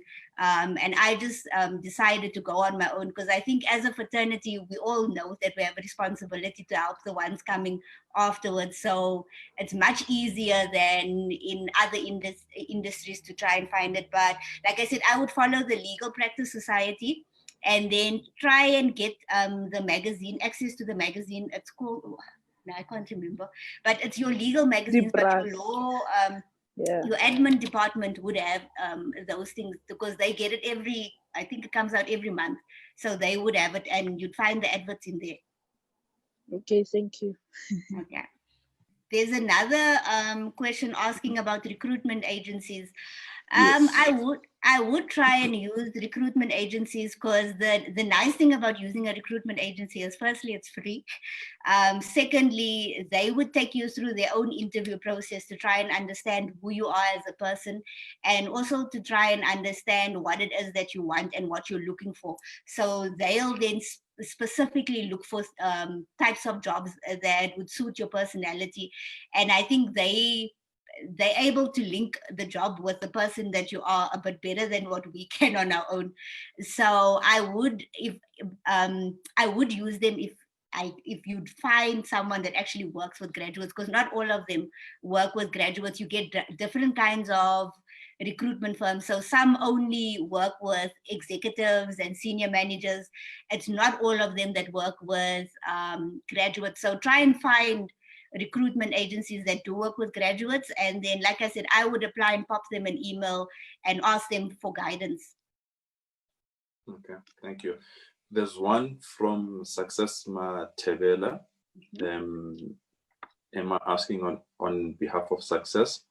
It goes, how do you answer the question, tell us more about yourself? What exactly are they looking for and where do you start? Okay, so the tell us more about yourself, it's as simple as it sounds. It's just, say if you want someone to apply for the job, is to try and understand who they are as a person. So what I normally advise is that you stick to explaining that, look, what you studied, why you studied, what you've studied, and then just give a brief explanation of who you are as a person. So I'll use myself as an example. When I'm asked the question, I would say I'm someone that loves people and I like making a difference. So I need to be in a space where I'm allowed to make a difference and work with people, because if you put me behind the desk and I don't see people, I will die and I'd be frustrated. So that is the reason I add that in, is that I need to have interaction with people. I am not a behind the desk person.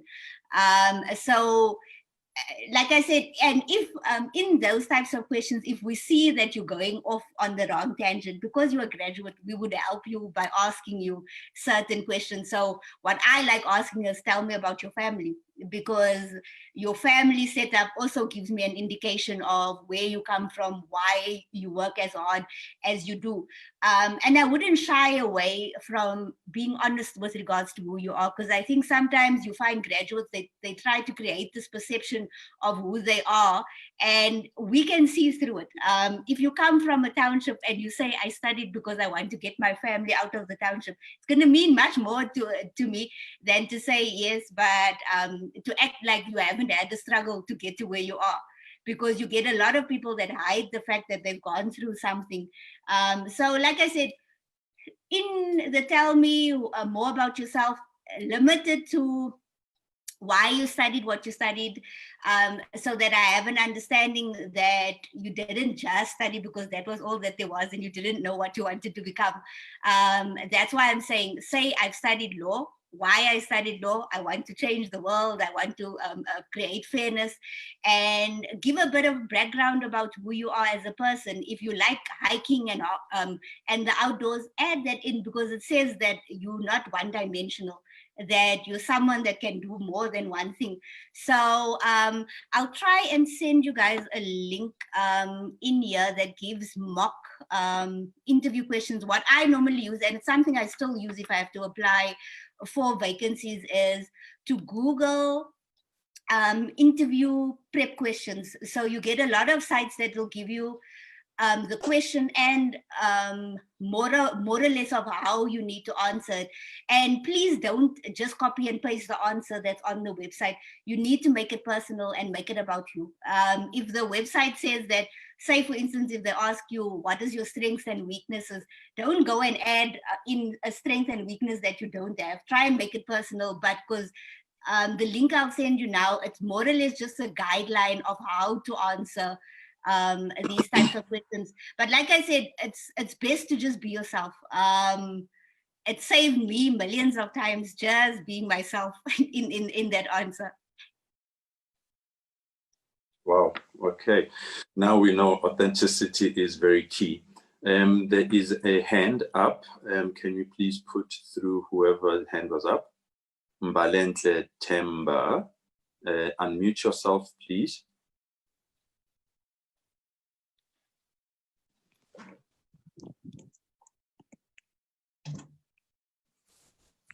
Welcome. You can ask a question. Okay, thank you very much for the opportunity. My question is that now due to... Can you hear me? Yeah. Okay, Yes, now please. due to the pandemic, as students, we are now mostly at home studying and all of that. And I'd like to know that due to the vacation programs, most of them are in the big cities where our universities are, such as your Cape Town, Johannesburg, Pretoria, and so forth. And currently, now we are just cooped up at home. Is there anything geared towards changing, broadening the summer vacations and also the winter vacations, such as now, putting it more into a digitalized format, going into the fourth industrial revolution? Because I believe that the COVID-19, the pandemic, has forced us into the fourth industrial revolution, like it or not. So in terms of not only sitting at home and cooping up into book knowledge, is there anything practical that we can do? Okay, I don't know of any company that's actually went on to digital with the work skills programs. I'm not even going to lie to you. I don't, because I think most of us are just trying to survive during this time and get to the other end of it. But what I've advised is, because I'm part of an NGO as well, so I work with young people. What I've advised them to do during this time is to try and upskill yourself. So by doing online, Google has actually quite a few free programs where you get a certificate as well, where you can just try and upskill yourself into the space where you are.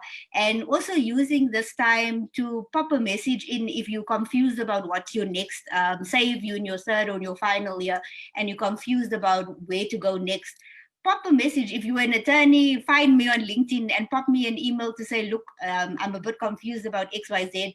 How do I get around it? And just try and reach out to people during this time to build your own network, because I don't know one senior professional that just, okay, let me not make it seem that we answer all of our emails and our LinkedIn messages, but most of us would take the time to answer someone if it's a student that's trying to find their feet, because we've been there. So I'm never going to tell you I'm too busy. I might not answer immediately, but I'll answer you if you have to ask me.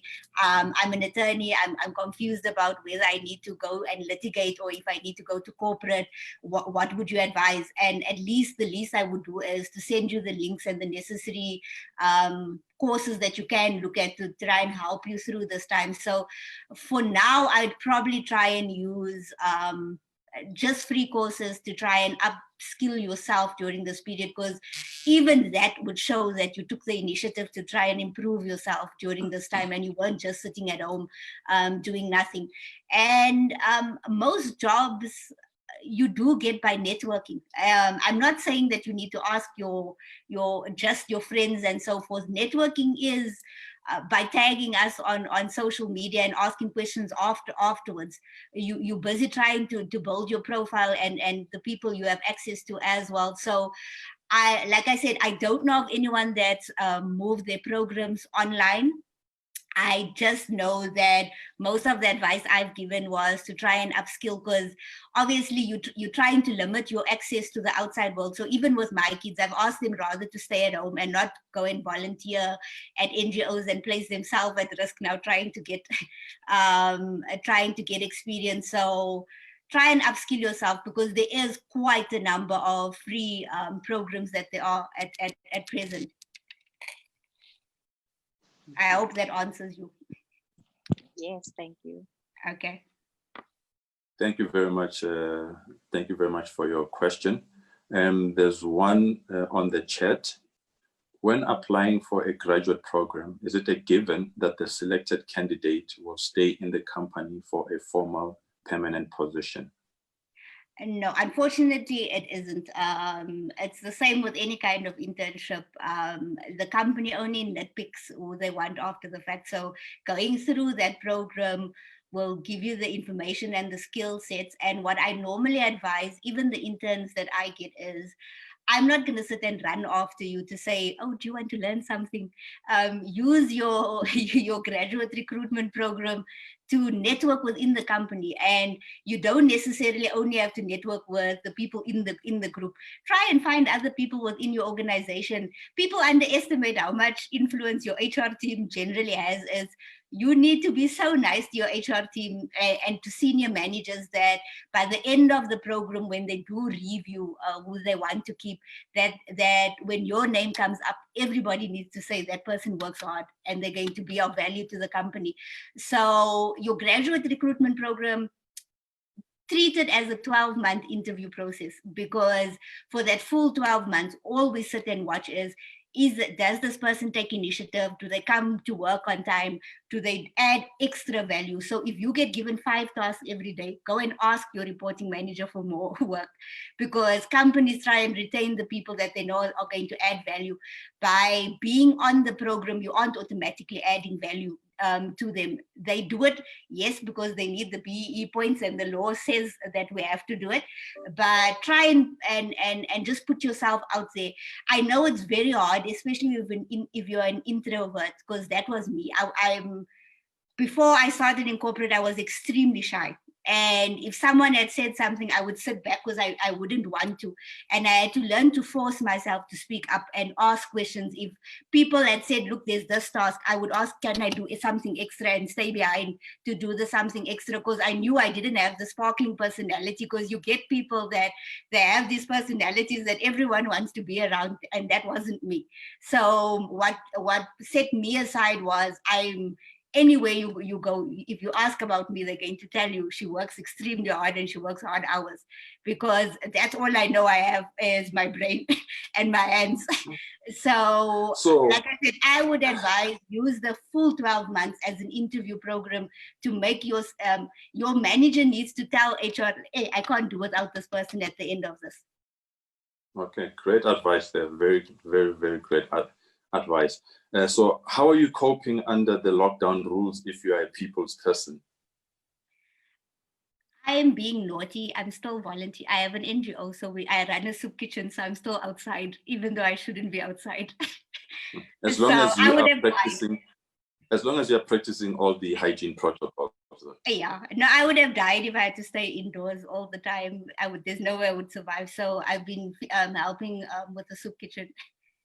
Okay, people are asking for your website to contact you on your youth development specialist. So if you can please type. I'll pop in. I actually don't have a website, but I'll pop in my social media handles once we're done, and then you can follow and reach out.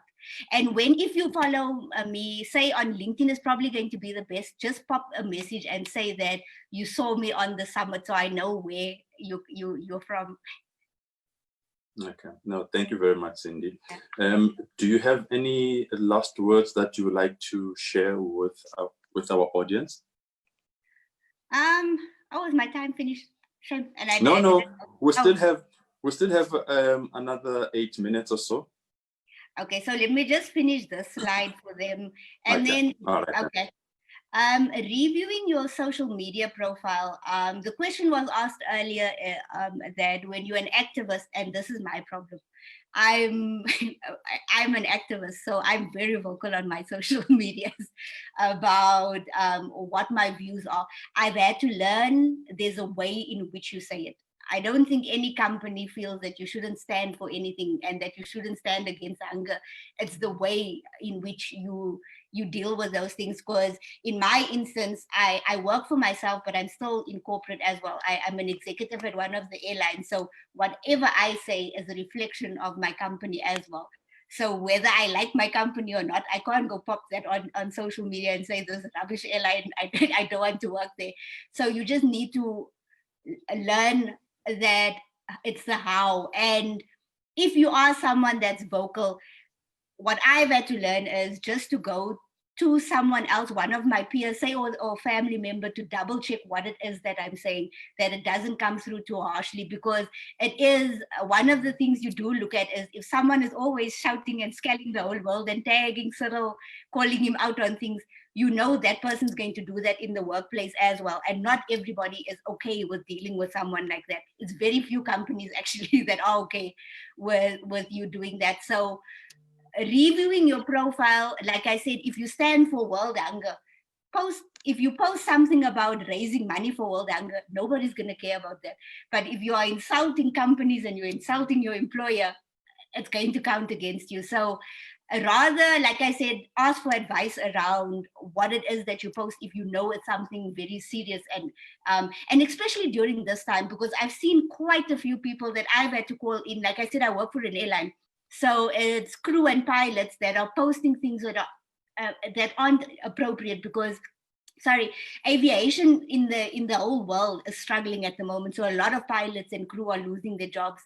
And obviously you're angry and you want to vent at some point, but social media is not for that. So I've also had to call people and say, hey, take off what it is that you posted. It's inappropriate. You can get fired as well. So never mind not being hired. You can get fired for what you post on your social media as well. So you need to be cognizant of what it is that you put. Reviewing your profile picture. Say if you're applying in certain industries, it doesn't really matter what you post, but in certain industries it does. It was actually a very heavy topic with doctors.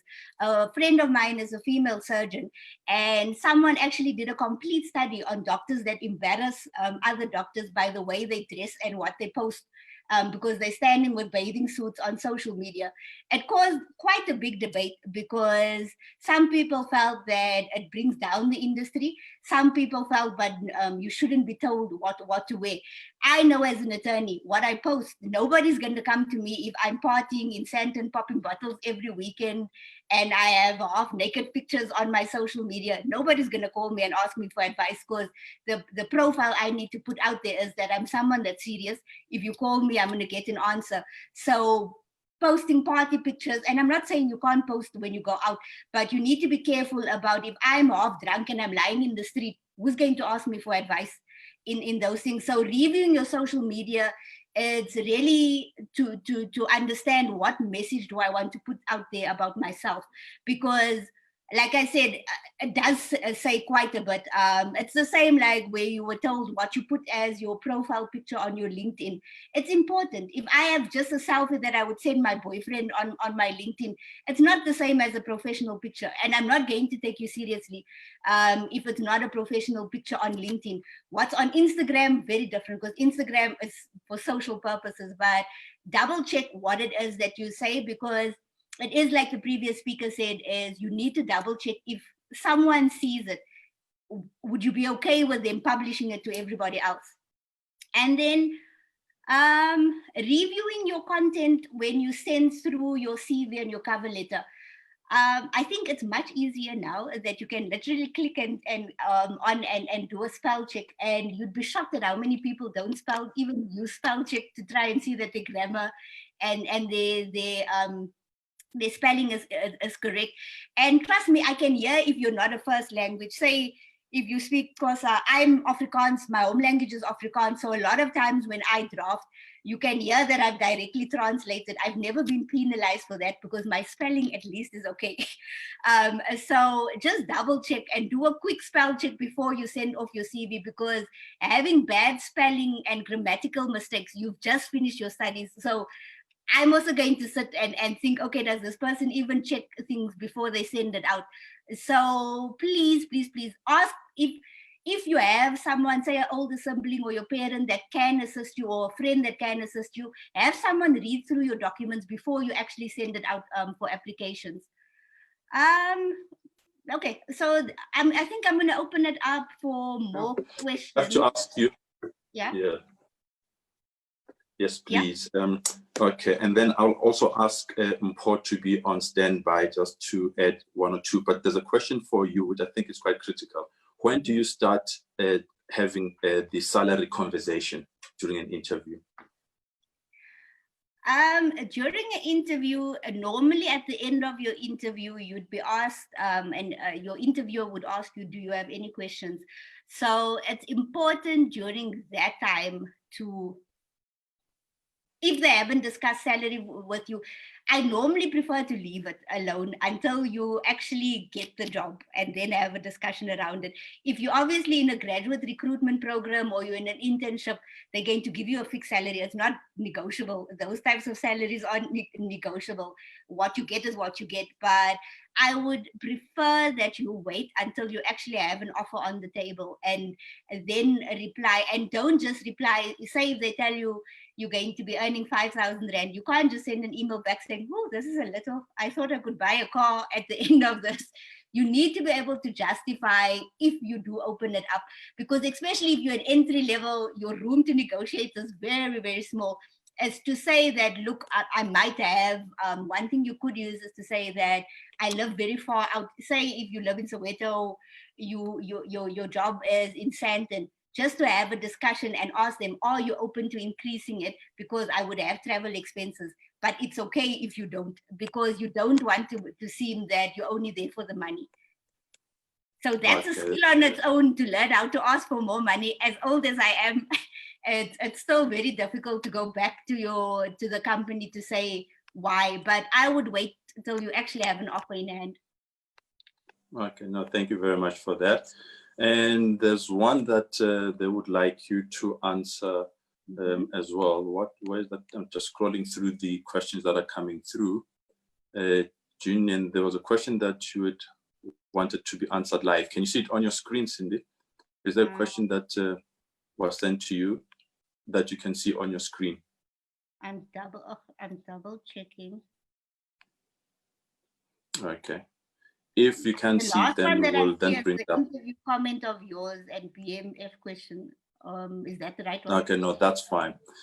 Okay, then somebody asked if can they be bought, quote unquote, bought out from an internship from another company. Is that possible? No. Okay. Normally, your internship is with whoever, unless you're in a very precarious position that the company is going through a merger, but you just move. It's not exactly being bought out. Oh, okay. Because when you're an intern, I think what you guys need to understand, when you're an intern or on a graduate recruitment program, you're not officially an employee. So you don't have the same rights as a full-time or a fixed-term employee, because it's something I have to discuss with my interns all the time, that you can be let go at any time because the law allows for that, because you're not technically employed. We're just trying to upskill you during that period.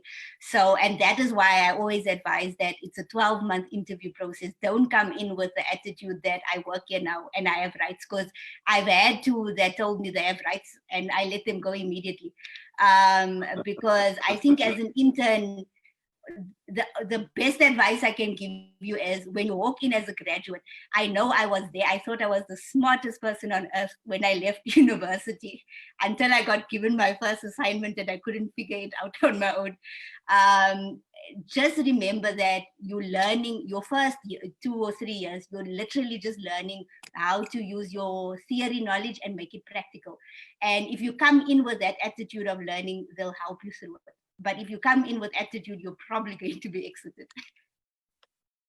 Okay, no, thank you very much, Cindy. I think the other questions will answer them separately. I'm just looking at our time.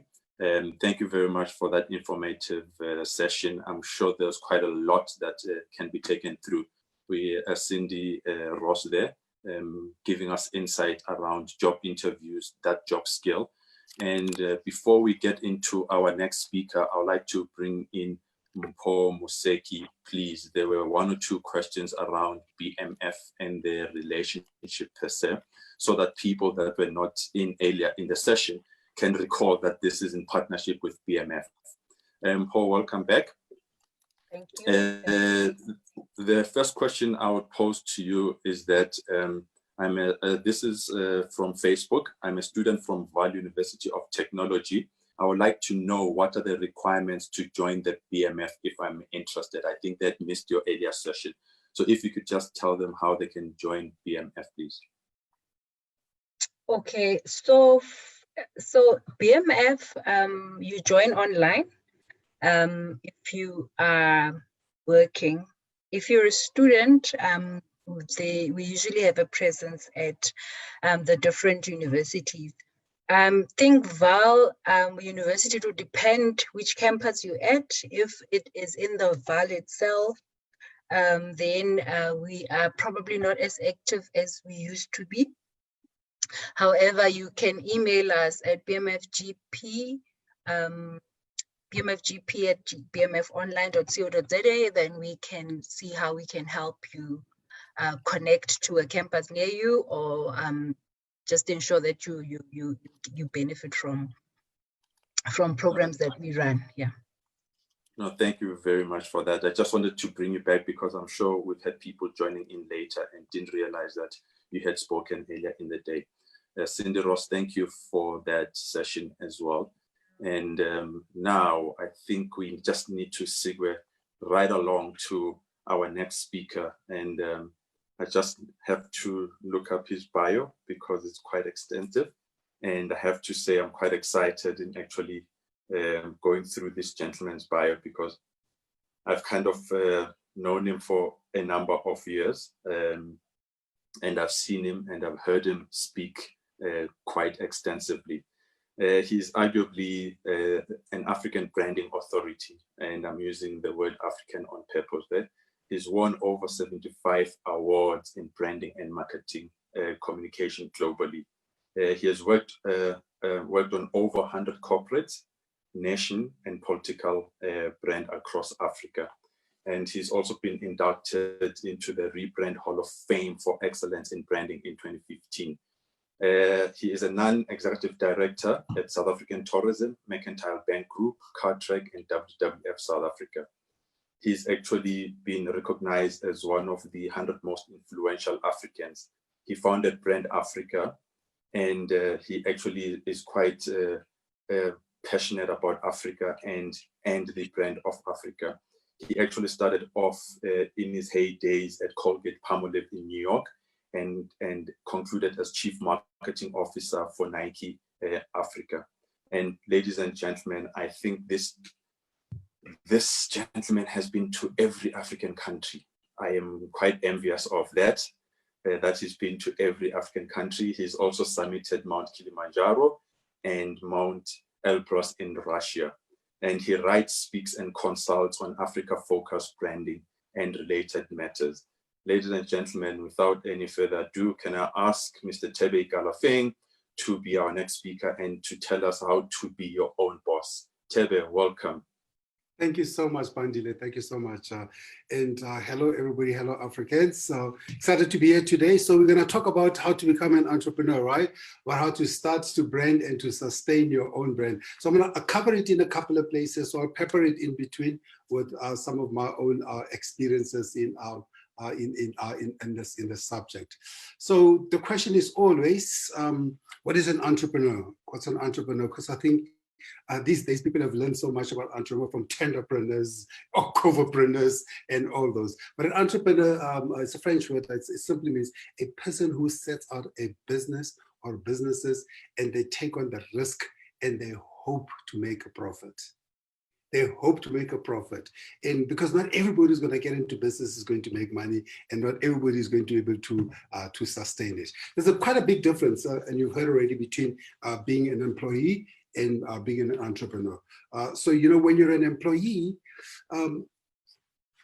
sometimes we tend to think, you know, yeah, I'm working, but I just want to get away from something. Sometimes we don't put in the level of effort that we require. And I always say to people that when you go work for somebody, work as if you work for your own business. But, you know, we don't always do that.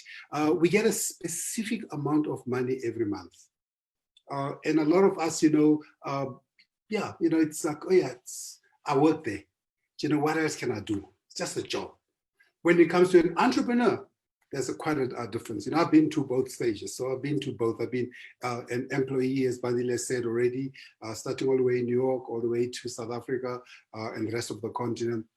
Then I've been an entrepreneur, which I've been for the last 20 years. And if you look at that second half, is you have to work for something you're excited about. You must be excited about it. You must say, I'm excited about this. I'm doing this because I'm passionate about it. You have to put some effort. Because, you know, as an entrepreneur, you don't keep office hours. So as an employee, you can say, oh, I'll work for 2 hours. And then, you know, I take a lunch break. I don't work weekends. As an entrepreneur, you are always at work. 24 hours. I was speaking to somebody last night and said to me, says, you know, I get a call at 11 o'clock at night and I have to answer because I'm my own boss. And then, of course, the most important thing is you only get what you put in. So your income, you determine the income. So a lot of people have gone different ways. I mean, I'm sure you've seen some of these already. A lot of people in terms of how they got started and to get into this business. Some people got in to make money, just 10% people. Some people are now thinking about starting their business because they were retrenched.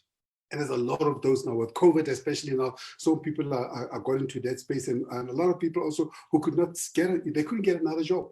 They couldn't get a job, so they says, let me do this. Some started business because they want to give back. And we've come across a lot of people as well who got into business because, you know, I had to get into the family business. I grew up in this business. I'm expected. Some of my friends have never worked for anybody. They started straight from university and they started working for their family business. But almost a half of the people who are in business today, entrepreneurs, people like you who are looking at starting their own businesses, they got in because they saw an opportunity to make something great. And we know a whole lot of them. You know, whether it's Phil Knight who started Nike, you know, the story that I used to hear at the time I used to go to Nike corporate and throughout my time, he said, you know, I saw an opportunity to create product that helped the athletes to perform better. Or you go to somebody like Zuckerberg, who started Facebook because he wanted to connect our friends from various campuses. That's how Facebook started. Or Richard Branson, who's got multiple businesses, and he just was into music, wanted to start this hot record company. So you see an opportunity that you go into. That's how some people do. So there are some traits that you're going to that you notice are quite different around, are quite similar around entrepreneurs. I pick these ones up. Say 10 traits of a successful entrepreneur. First, you must have a vision. You must see something, and you must see the end of thing when many of us don't see it. Because, you know, when you start to try to create your own business, people don't necessarily know exactly what the idea is. So you have to have that vision to see it through. Second, it's not always going to be easy.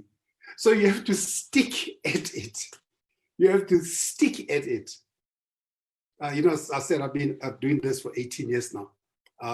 And you know, when I started, people said to me, oh, why are you going to this area? There's so many people here.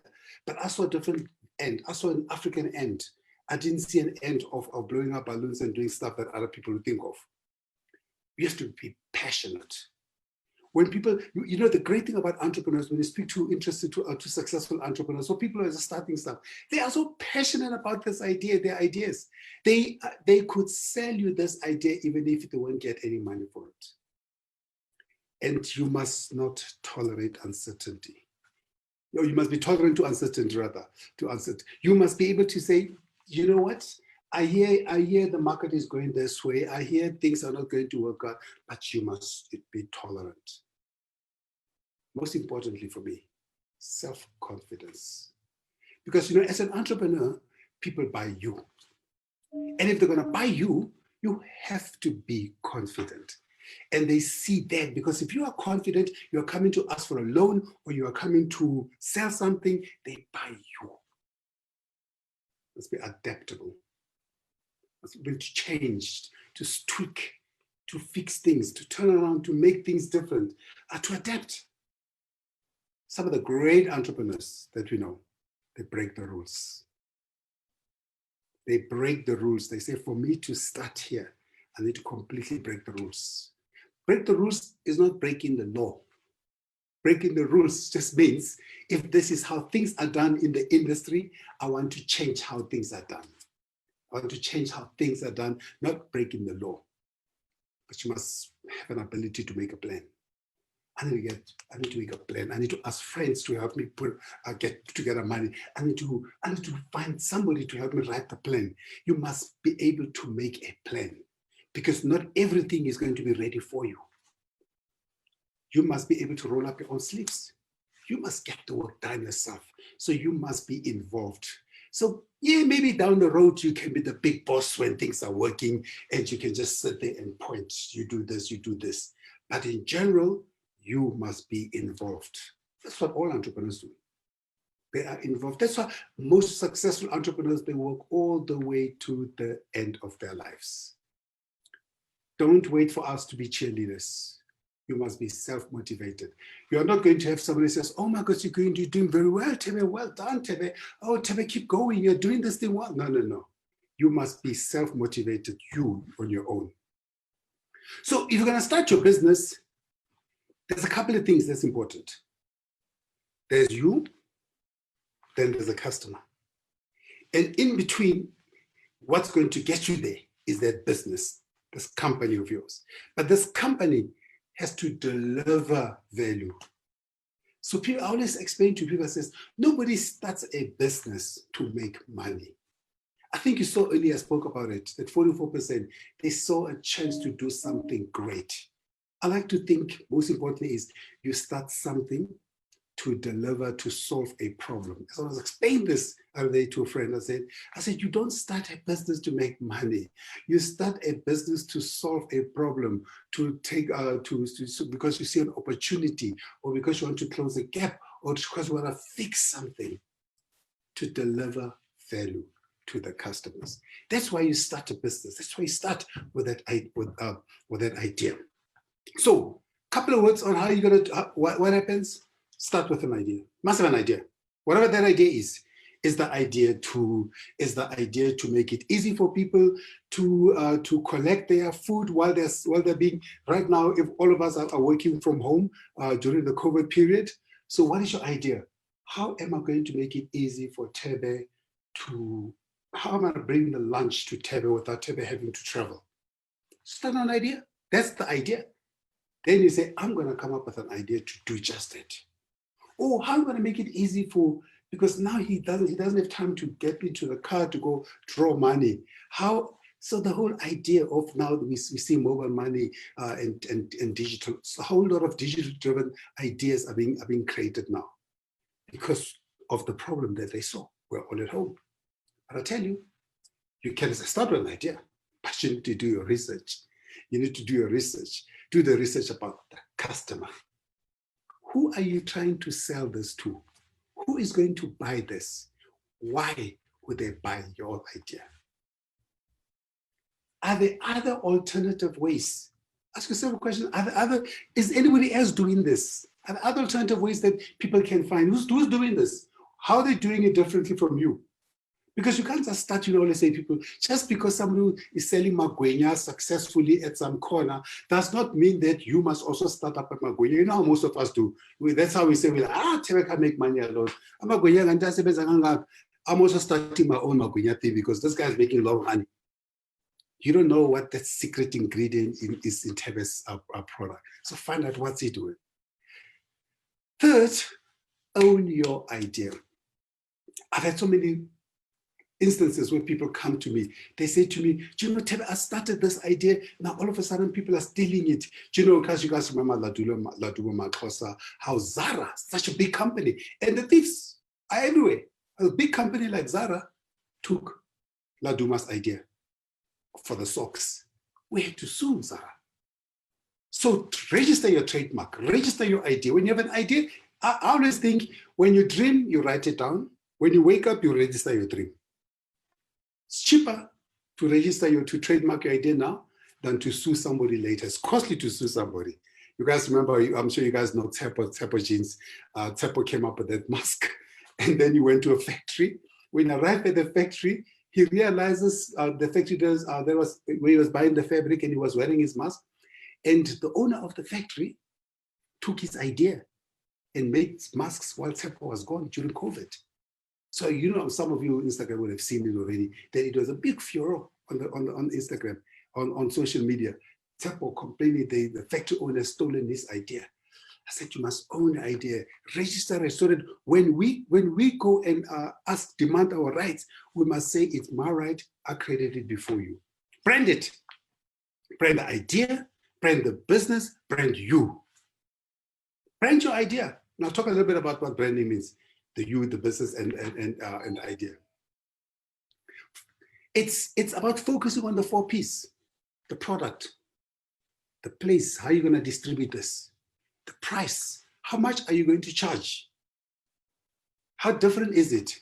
What I like about some of the new brands in the country, for example, like Batu, the techies, started by a young man, which are very successful. He's got 4 shops now. He priced them competitive. He priced them in a way that he believed the shoes are worth. Sorry. The same with Laduma. Laduma did the same thing. I mean, Laduma's golf shirt is what, 4,000 rand? I said, Laduma is so expensive. He says to me, no, it's not expensive. It's a luxury brand. So I'm pricing it exactly like Hermes and Louis Vuitton would price their shirts. So because I use quality material. It's quite different from where you're going to buy from Pep Store. Because Pep Store is pricing it for who? So Laduma is pricing it for all those people who live in Branston and Bishops and Constantia, Kloof and all those places. Whereas Pep Store is pricing it for the lower end market, for the people who want a quality shirt, for uniform, and I can get it cheaply, it lasts a little bit. So you must understand. And then how are you going to promote it? Then you need to say, how am I going to fund my business? Because you now need to fund your business. Says, now fund your business, maybe you're going to fund a business. You're either going to ask friends for money, you're going to collect money from friends, or some people, they say Donald Trump's father gave him, what, $1 million? 30 years ago, 40 years ago, $1 million Donald Trump's father gave him. He says, go and make money. The guys who founded Discovery, he went to Paul Harris at FNB at First Rand, and they gave him 10 million, I think, grant to Adrian Gore to start Discovery Vitality. They gave him $10 million. He went and he says, I've got an idea. He was working for Liberty. He says, I've got an idea to start another insurance company. Went to First Rand, and they said to him, yes, 10 million. And don't lose our money. We will come and cut off your knees. We know now it's a multi-billion rand company. They're in health, they're in insurance, they're in banking. He never lost the money. He made them more money. Or you go to a family, or it's your own savings. Then you have to build that brand. Most importantly, then you have to measure. Are my customers satisfied? That's a measurement. Am I making money? That's a measurement. Am I putting enough money into the business? That's a measurement. You have to be able to measure. So of course, then, I can't skip the most important part about starting the business. And the most important part about it is it's quite stressful running this, because I have to think about, I have to employ people, I have to have rules, I have to find a place I have to find a place. What's the right business model to use? Am I just as a one-man show? Is it a big corporate? Is it a partnership? What kind of business is it? Then there are rules that government wants. You have to register it. You have to pay taxes. You have to pay employee UIF. So many things. Then, oh my goodness, do I understand how to raise money? Oh, now it's COVID, the markets have gone down. Now I can't even sell. How do I adapt? We might talk about adaptability being so important.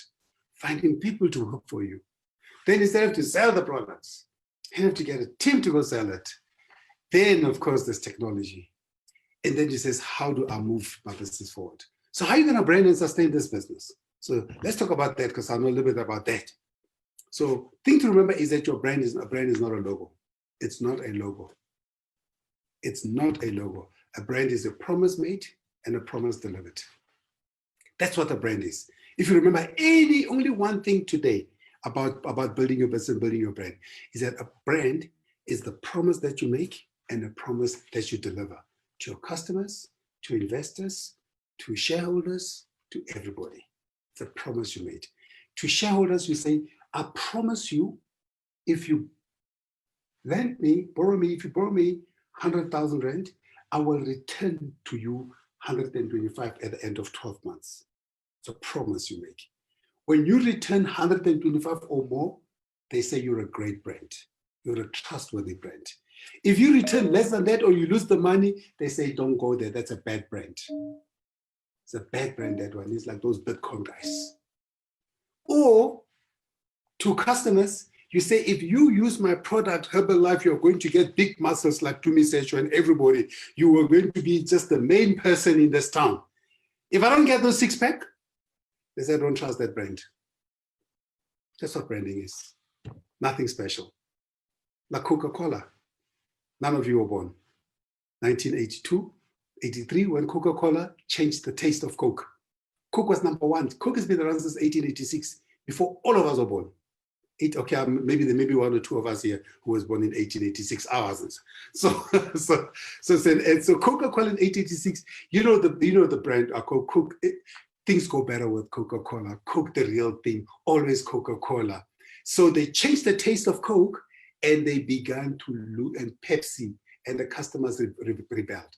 They revolted, and Coke's market share went down 60%, around to 24%. In 3 months, Coke was in panic. Coke went and asked the customers, why? What happened? And the customers said, you broke the promise. You promised us the same taste over the years, and you changed that promise. Coke changed back the promise to the real thing, and Coke went back to number one. Or KFC. KFC in London ran out of chicken. Imagine. KFC ran out of chicken. The customers, this is 2 years ago, the customers went to KFC, they said, are you mad? Who runs out of chicken? Whose company sells chicken? And Coca-Cola's, Pepsi's, used to remember, I don't know if you remember the ad that says, oh, fuck, we ran out of chicken. That says we apologize because that's what we do, that's what we saw. Here's the three things about great brands. The three things about great brands is this: one, there must be focus. You must know what you're about, like Volvo, like BMW, like Mercedes. You must know what you're about.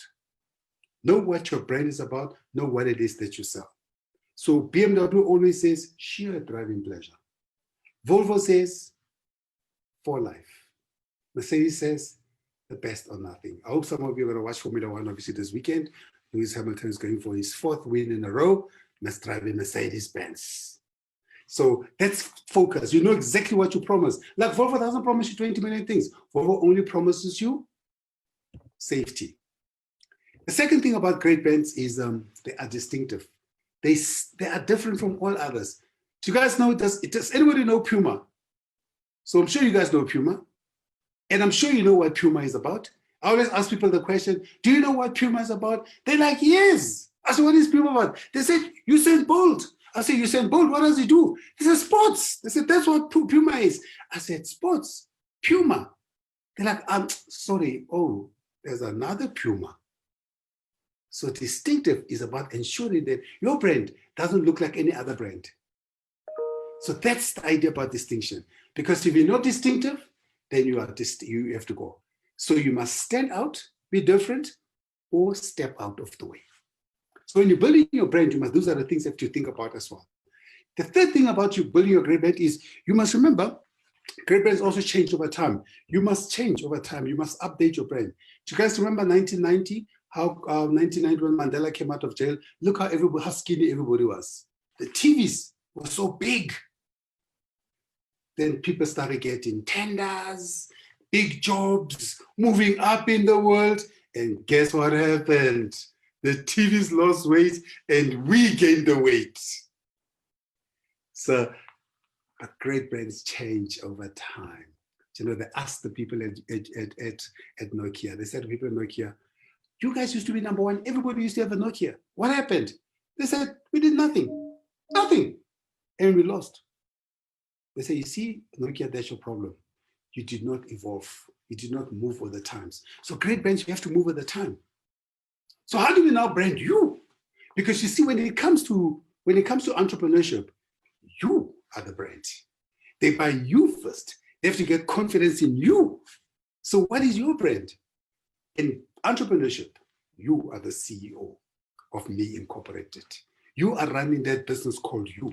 You need to understand that you are the chief executive of this business. As Jay-Z says, you're not a businessman, you're a businessman.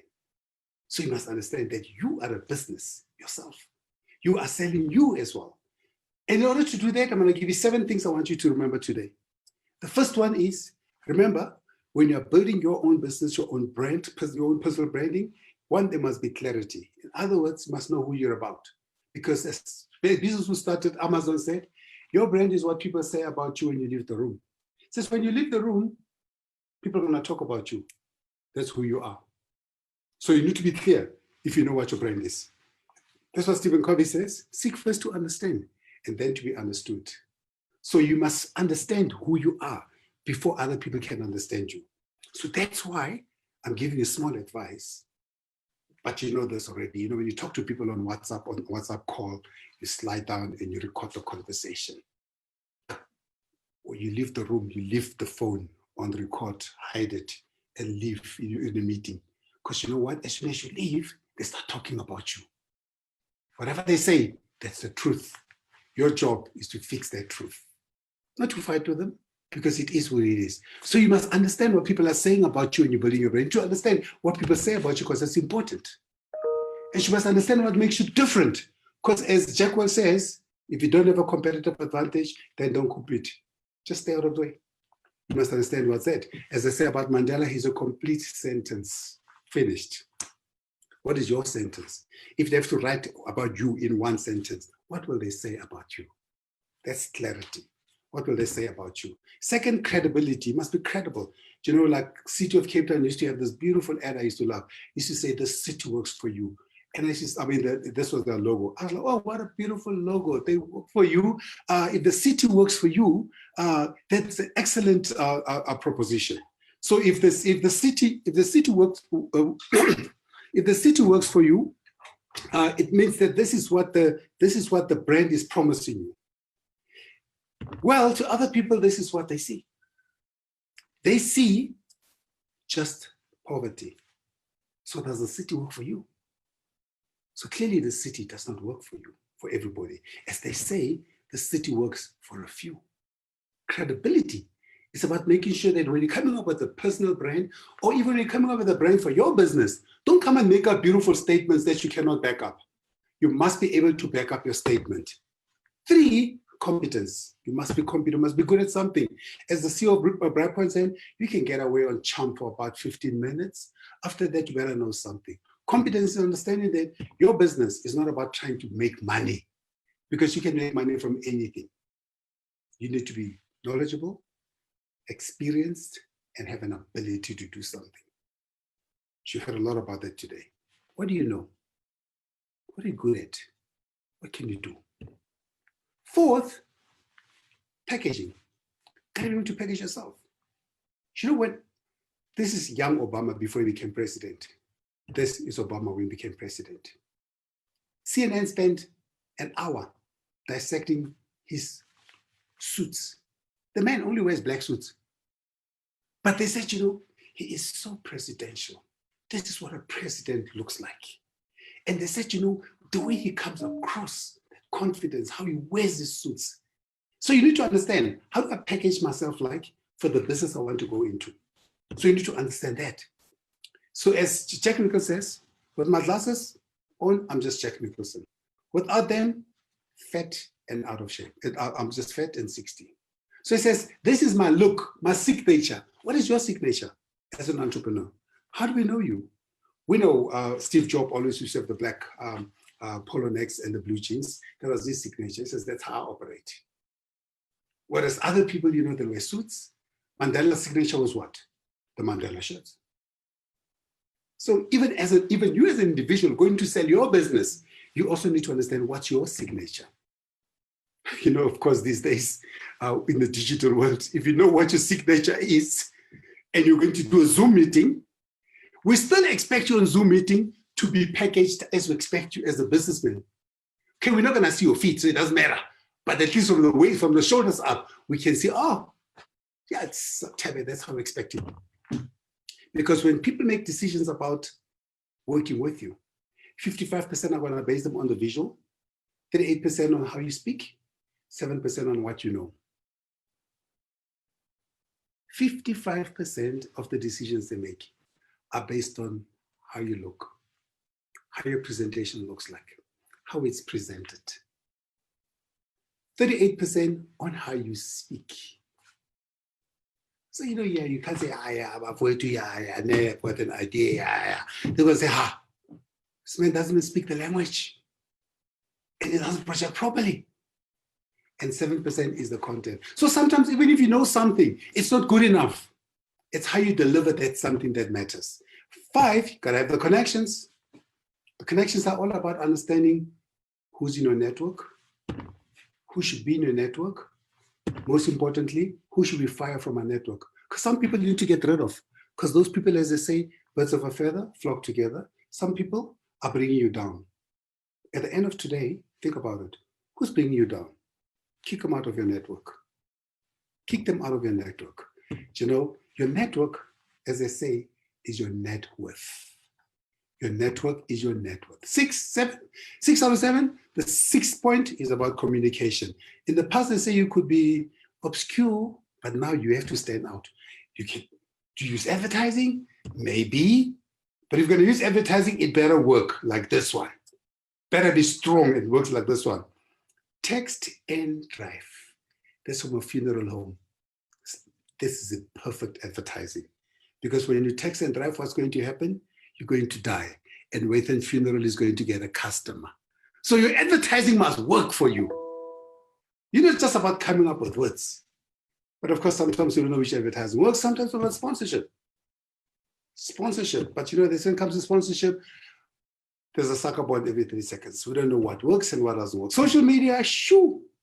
We are in the social media. The speaker before me spoke about social media. We are in the social media era in the digital space. People are influencers.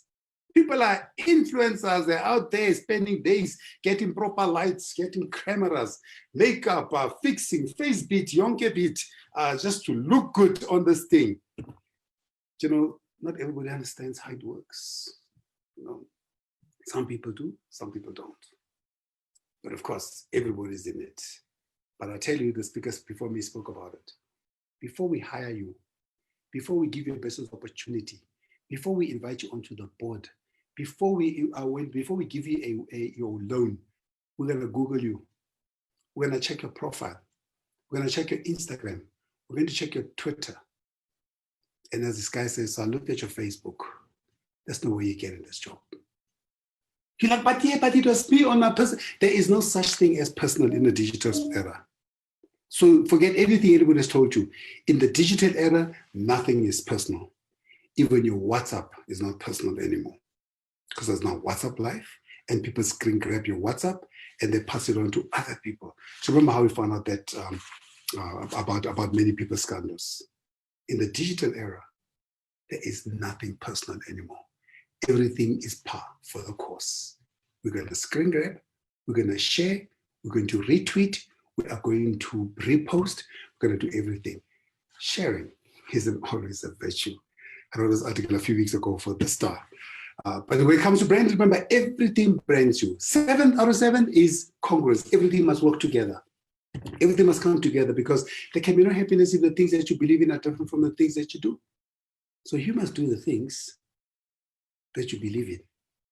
When it comes to personal branding, to entrepreneurship, this is more important than anything. You can't just sell something but you don't believe in it, because it will show you will sleep well. Apple, Steve Jobs, Tiger Woods. You know, when Tiger Woods had those problems, because we had this view of Tiger Woods, and when Tiger Woods' personal problems started, he went all the way from number 1 all the way to number 50s. Personal problems. You're like, oh, but it's not a golf. Those personal problems the brother started getting back aches, the knees started buckling, all because he was caught in a small house somewhere, or 11 small houses. Oscar's been quarantining now for what, for 4 years? Been a forced quarantine for 4 years. Lockdown for 4 years. You know why? Because when it comes to personal branding, when it comes to entrepreneurship, what you do, what you say, and how you feel must all be the same. They must all be aligned. Because folks, in closing, it takes 20 years to build a reputation. That's what Buffett says, but it takes 5 minutes to run it. But I think now in the digital era, it takes 5 seconds to ruin it. Go ask Malusi. Thank you. Am I allowed to give you a standing ovation? I know.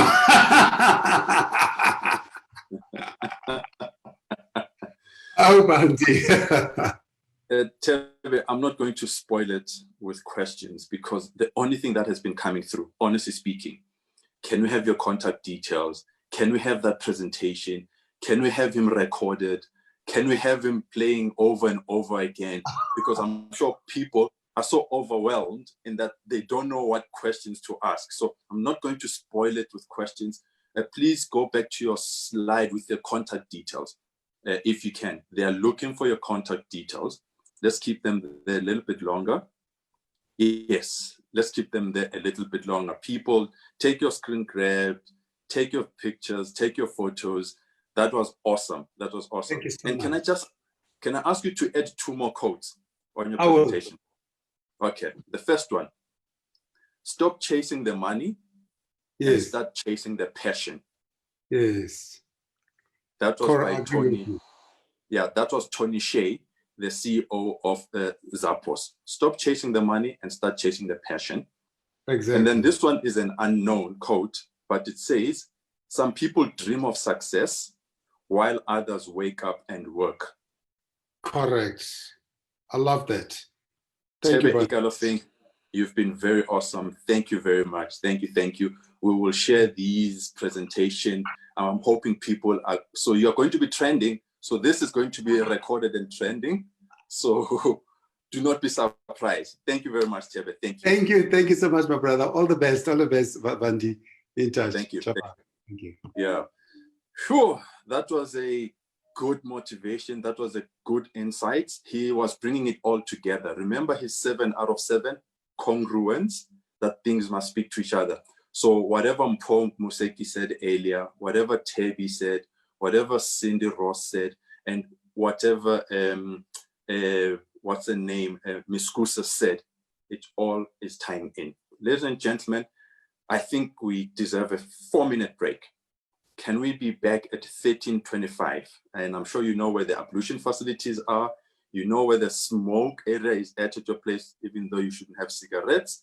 Let's take a leg stretch. We should be back at 13:25. Thank you.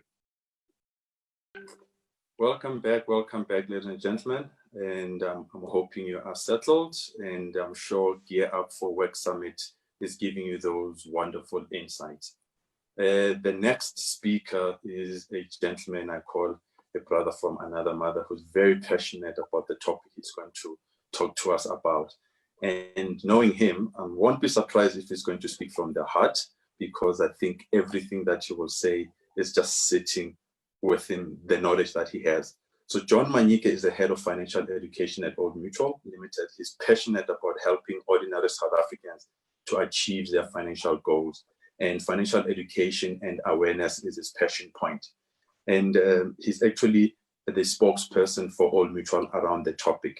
And this has helped Old Mutual to reach millions of people through his comprehensive free financial education program, which is available in many formats, whether social media, face-to-face, at work sites. And he's also tried various means of animation, of comedy, in terms of to deliver the message. And he's rolling financial education across all our countries in South Africa and also the continent. John has an undergraduate degree from the University of Limpopo and a B Admin honors degree in industrial psychology from UNISA. He has participated in many managerial courses at Wits and Gibbs Business School. Ladies and gentlemen, I have to introduce John Manyike, head of financial education. And John Manyike, please just give us those nuggets, those insights around these COVID-19 times. What is it that people should be taking home with or absorbing in these trying times? Over to you, John. Thank you, Comrade Bandile. Good afternoon, ladies and gentlemen. Thank you for the opportunity. I appreciate the invite to speak briefly. I don't have fancy slides to share, but I'm going to be very brief and we'll tackle a couple of issues around money matters. But before I talk to that, I felt perhaps maybe let me just share very briefly my history with Old Mutual as an employer. So I started working for Old Mutual in 1995. I'm not sure where some of you were at the time. And I became a young Black manager at the age of 24. I was managing Old Mutual's biggest customer service branch in Johannesburg. And I remember as a young Black manager at the time, I mean, I managed so many people of diverse people, you know, people of different race and so on. And I recall even one particular incident where there was a client that came to the branch who refused to queue. And unfortunately, that particular client could only relay in Afrikaans. And he kept insisting, "Ja, ek wil praat met die bestuurder." And there was a colleague of mine, a white lady, who then said to this gentleman, "Yeah, no, the bestuurder is that one that is standing in front of you." And then he looked at me, just shook his head, and unfortunately, because he didn't want to queue, and I used a sign language, I simply pointed to the chair. And he had to queue, but fortunately, when his turn came, we were able to assist him and we gave him a good service. And I think, you know, for me, that just marked something in my career, because then I learned that, you know, it doesn't matter how young you are, even if you are a young Black manager, if you are given the opportunity to manage, you know, it's amazing how, you know, we can achieve stuff. I mean, it doesn't matter what your background is like. Yeah, I don't know why I felt I needed to share that kind of experience, but I mean, my career on Mutual has been quite a vibrant one. I've been in different managerial positions, and I know, you know, what it's like to be a young Black manager. So I'm sharing that, you know, given this particular forum, to say, you know, things are possible. I mean, I manage people with twice my age, you know, as a young Black manager. So these things can be done, and it is possible. So, okay, I digressed a little bit. So now I'm going to stick to the topic I've been asked to come and chat to you guys about. I'm working from home, so my wardrobe doesn't represent corporate, because I'm literally living from home. I think you understand that. I work and I live here. Everything is done here. So yeah, but let's talk about 5 things. I want to leave you with 5 things today. You know, when, you know, as far as money is concerned, I'm saying this having been a young person myself, having to deal with money issues myself. I mean, I recall, you know, owning a property at a very young age, and it was a bachelor's flat, you know, and funny enough, even though it was a bachelor's flat, I had 2 friends that were renting from me. I was living with them as the landlord. They were paying rent, and I was using that rent to actually pay off my bond. Fast forward, and then I since sold that property, and I bought a property. I think it was around about the time when there was a property boom. I sold that property within a year, and I made a profit of about $500,000 on that property, and I was very young at the time. You know, unfortunately, I didn't know a lot of stuff that I know now about money. You know, I made some mistakes along the way, and there was also a time I actually left Old Mutual for about 1.5 years, and I came back. But within that year, I actually took my pension, and I went to buy myself a brand new car. You know, and I think in hindsight, I mean, looking back, and I realized, well, you know, had I known, I wouldn't have done that. I mean, I think that's a challenge that a lot of young people get to face, you know, especially when changing jobs, because we're not thinking long term. So I want to say that, you know, as a young person, it doesn't mean you shouldn't be thinking long term as a young person. A lot of time when you speak to young people about saving for retirement, they said, what, me, retirement? Ah, come on. I mean, because we're thinking, wow, Pella, retirement is probably 54 or 40 years from now. Why should I worry about that? But it's funny how when you're nearing retirement, you realize how important it is to have actually capitalized on the time you had to actually think long-term and to actually save for retirement. A lot of young people do not see that as something important and urgent, but I promise you it is very, very important. And this is why in this country, only, I mean, stats are telling us that only 6% of South Africans can retire comfortably. It doesn't mean that if a person has some kind of a retirement fund, you know, wherever they work, if they happen to have one, it does not necessarily mean that you are secured for your future. Because if you did not save enough, the likelihood is that your standard of living will drop significantly. So if, for argument's sake, you were earning 20,000 Rand a month, and we have what we call a replacement ratio. So meaning you need to at least secure 75% of your last paycheck when you retire, you know, so that you keep the same standard of living. Now, the challenge with not saving for retirement is that you might find yourself, if you're used to a standard of life where you were earning 20,000, you might find yourself having to live over 4,000 Rand. And it makes a big difference in terms of your standard of living.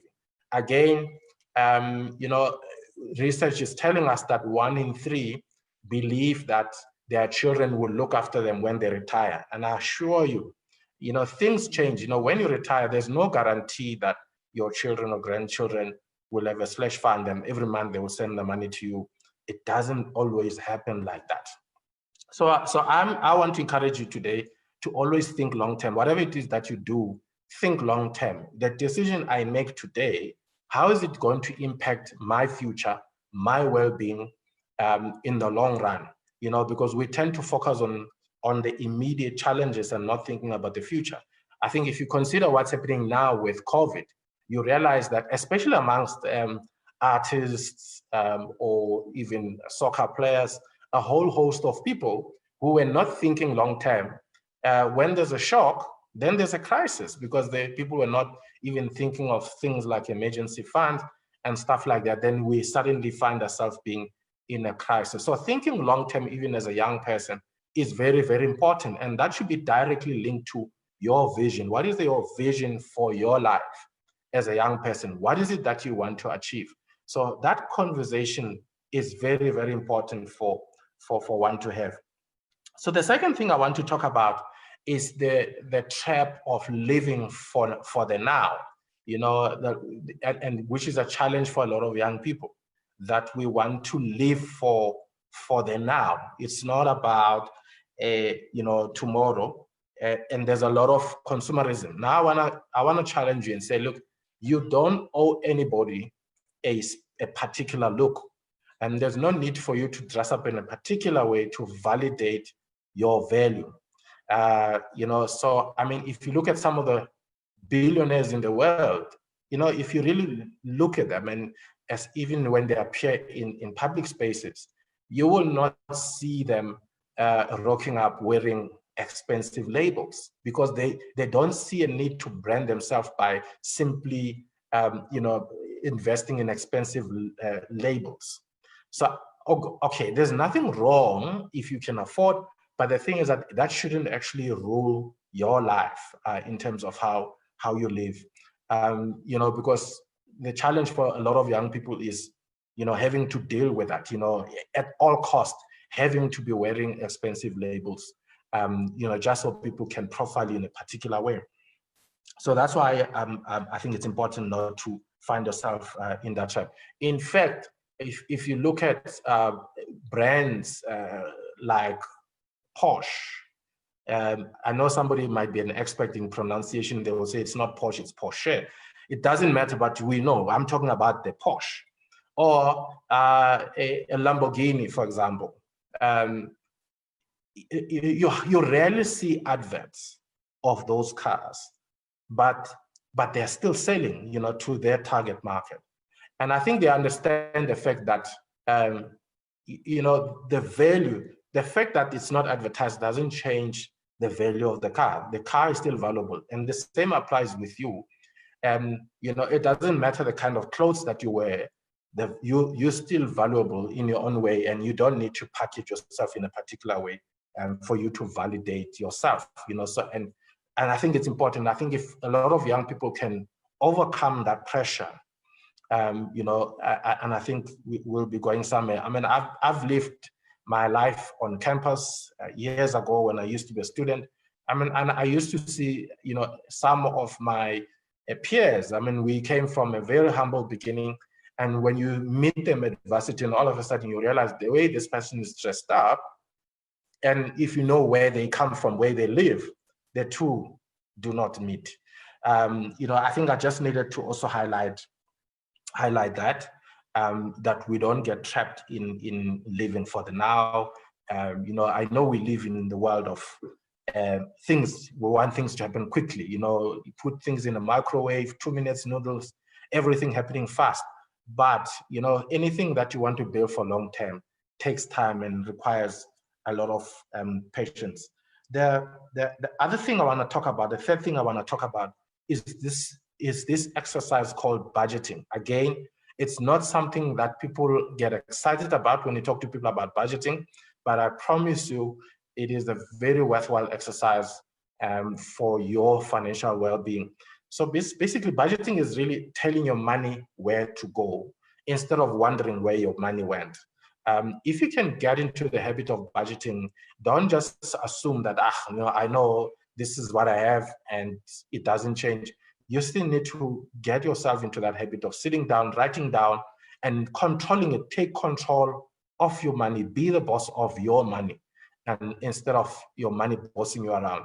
And today, a lot of people are trapped in debt because they fail to live within their means, and they couldn't capitalize on the tool of budgeting. So we have an app at Old Mutual called 22/7. I'd like you to go ahead and research that. It's a budgeting tool. It helps you, it aggregates all your accounts and to show you the trend where you're actually spending your money. Because some of us, if you sat down and looked at your bank statement, you'll be amazed where you're spending your money. So I think it's important that we look at that. The next thing I want to talk about is, again, something very important, if you have to spend money, learn to spend your own money. I'll qualify what I'm saying. Spending somebody else's money comes with conditions. Whether it's money you have borrowed, so that credit comes with specific conditions. That's why, some credit providers, if you haven't paid them, they will call you. And even though sometimes people don't take those calls and they will simply say, no, a network problem, I can't hear you, sorry, wrong number, even though it's actually them. But we need to learn to spend our own money if we have to spend money. Where you use credit, try and use credit to actually create wealth. So because credit is not a bad thing per se, of course, there's a stigma of misusing credit. So if you use credit, for example, to buy property, at least it's property that appreciates in value as opposed to a car, for example, which depreciates in value, which is a question a lot of young people have from time to time to say, well, if I get a new job, what should I buy first? Should I buy an apartment or a property, or should I buy a car? Well, I think we know the answer. Because the reality is the car depreciates in value, whereas property will actually appreciate in value. So yeah, so let's learn to spend our money where we have to spend the money. And this is why we now today have this phenomenon of blessings, because if you spend somebody's money, it comes with conditions. So we need not sell our soul because we've spent somebody else's money. Then the other issue I want to talk about is about hustling. You know, today we have a situation where people feel that they are stretched. You know, they are over indebted, and they would say, "No, but as holy, we don't earn enough." But the reality is, you know, we are married to a single income, and if the employer doesn't give you a double-digit increase, we feel that we're trapped. You know, there's nothing we can do. So I'm here to encourage you to say, actually, there's absolutely nothing wrong in identifying multiple streams of income. And this is the same message I would give to even our entertainers. I mean, I've had the pleasure of chatting to quite a number of them. You know, some of them would, and I remember one particular time being visited by a former soccer player for one of the big Soweto Giants. I'm not gonna mention the name, because he came to me in confidence and he said, hey, you know, I know that I've had my days. I was very famous as a soccer player. I've played for a number of big teams, including for the Bafana. But he said to me, today I am broke. I don't have an income. I'm really struggling. I mean, he had actually moved back to live with his parents. It's because at the time when the money was coming in, he only focused his life on soccer.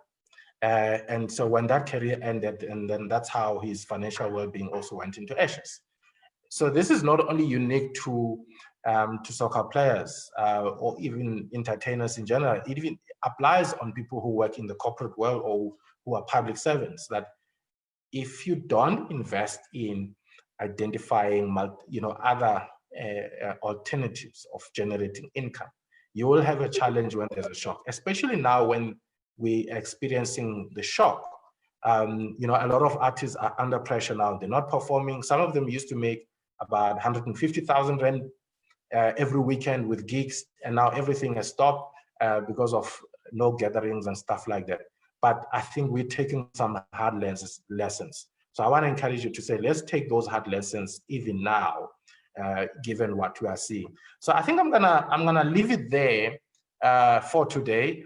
Hopefully there will be another opportunity, you know, in future. So I'm gonna hand over back to Bandile on the other side. Thank you very much. Well, thank you very much, John. As I said, John is passionate about this topic, and those 5 tips, ladies and gentlemen, they're very important 5 tips. John, I would ask you to stay on up until after our next speaker, because there's a question, and please think about it for the next 10 minutes. It's around how do you handle black tax? How do you handle monies on your own without involving your other extended family? We will answer that question at the top of the hour after our next speaker. But I know you would have some pointers around black tax and what we call sandwich generation at Old Mutual. Thank you, John Manyike, for that, our Head of Financial Education. Our last speaker for the day, ladies and gentlemen, on this GearUp4Work Summit is Tato Mahapa. She's got 10-year experience in the financial services industry and as an alumni of Wits Business School and GovSys. And she's a certified financial planner by trade and an affiliate of the Financial Planning Institute of South Africa. And she does believe in good financial planning. So maybe that question also around handling black tax, she might, but we'll see in terms of time.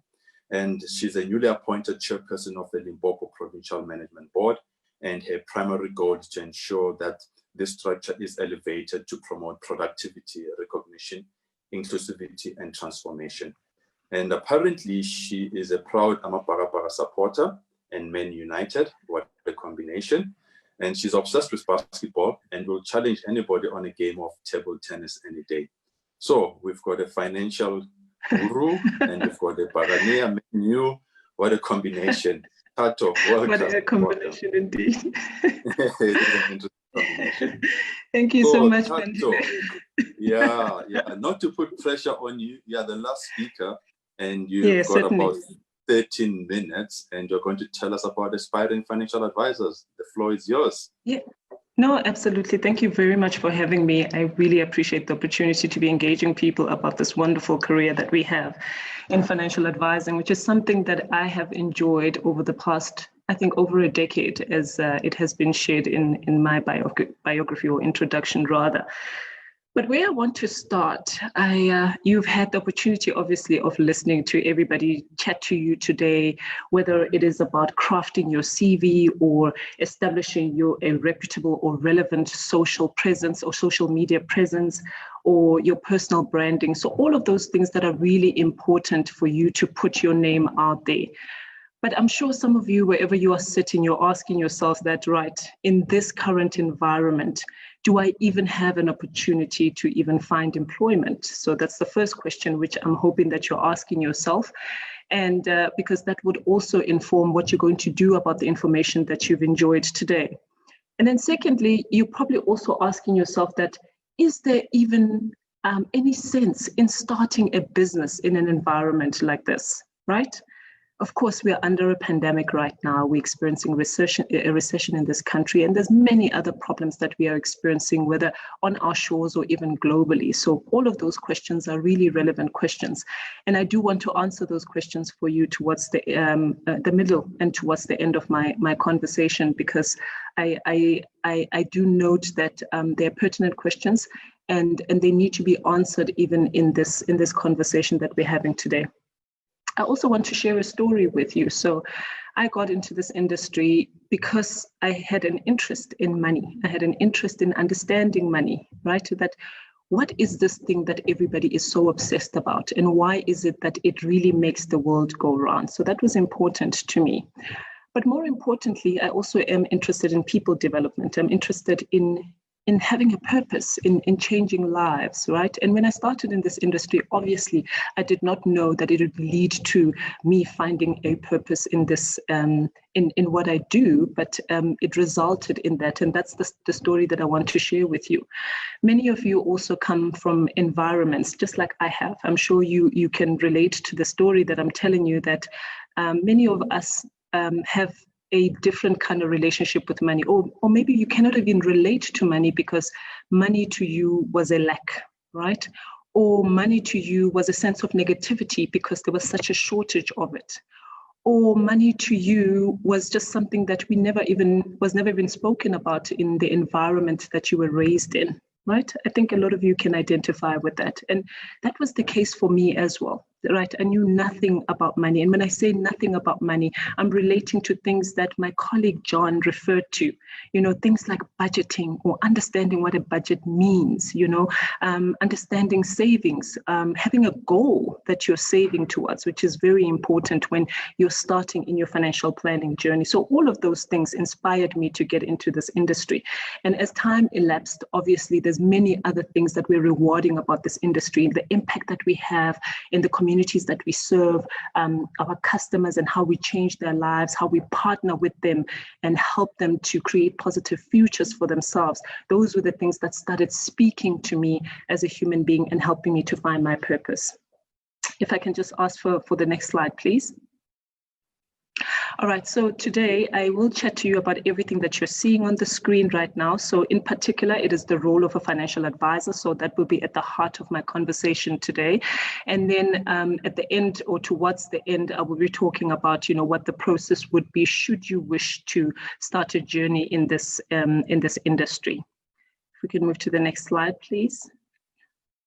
All right, so what really is the role of a financial advisor? So when I started in this industry and I went into the training environment, the first thing that they taught me was the sales process. So I really needed to understand the sales process. And in the heart of the sales process has always been about the customer. And then obviously when I grew an interest in this industry and then I started learning more about it and I eventually attained a certified financial planner status, that is when I started understanding, what financial planning process is all about. So what you're seeing on the screen right now, right, we've just brought it down to make it a little bit easier and palatable for somebody that does not necessarily understand this industry, what it means to be a financial advisor. I'm sure you've come across financial advisors before, and I'm sure you've heard so many people saying that I'm actually a financial advisor, but not necessarily understanding what exactly is it that they do. So one part of it obviously is the sales which result in the products that are sold as solutions to the customer. But the biggest aspect, or what is at the heart of financial planning or being a financial advisor, is the advice that you dispense. So that is our currency in this environment. Many of you that are listening to me right now may not necessarily know that we are one of the most heavily regulated industries. And with reason, because previously we've had certain people that will come into this industry for their own personal gains, those people that had no scruples and did not really prioritize the needs of the customers that they were serving. And then obviously that, informed some of the decisions that have been made by the regulator to ensure that we treat our customers fairly, that we put our customers at the center of everything that we do.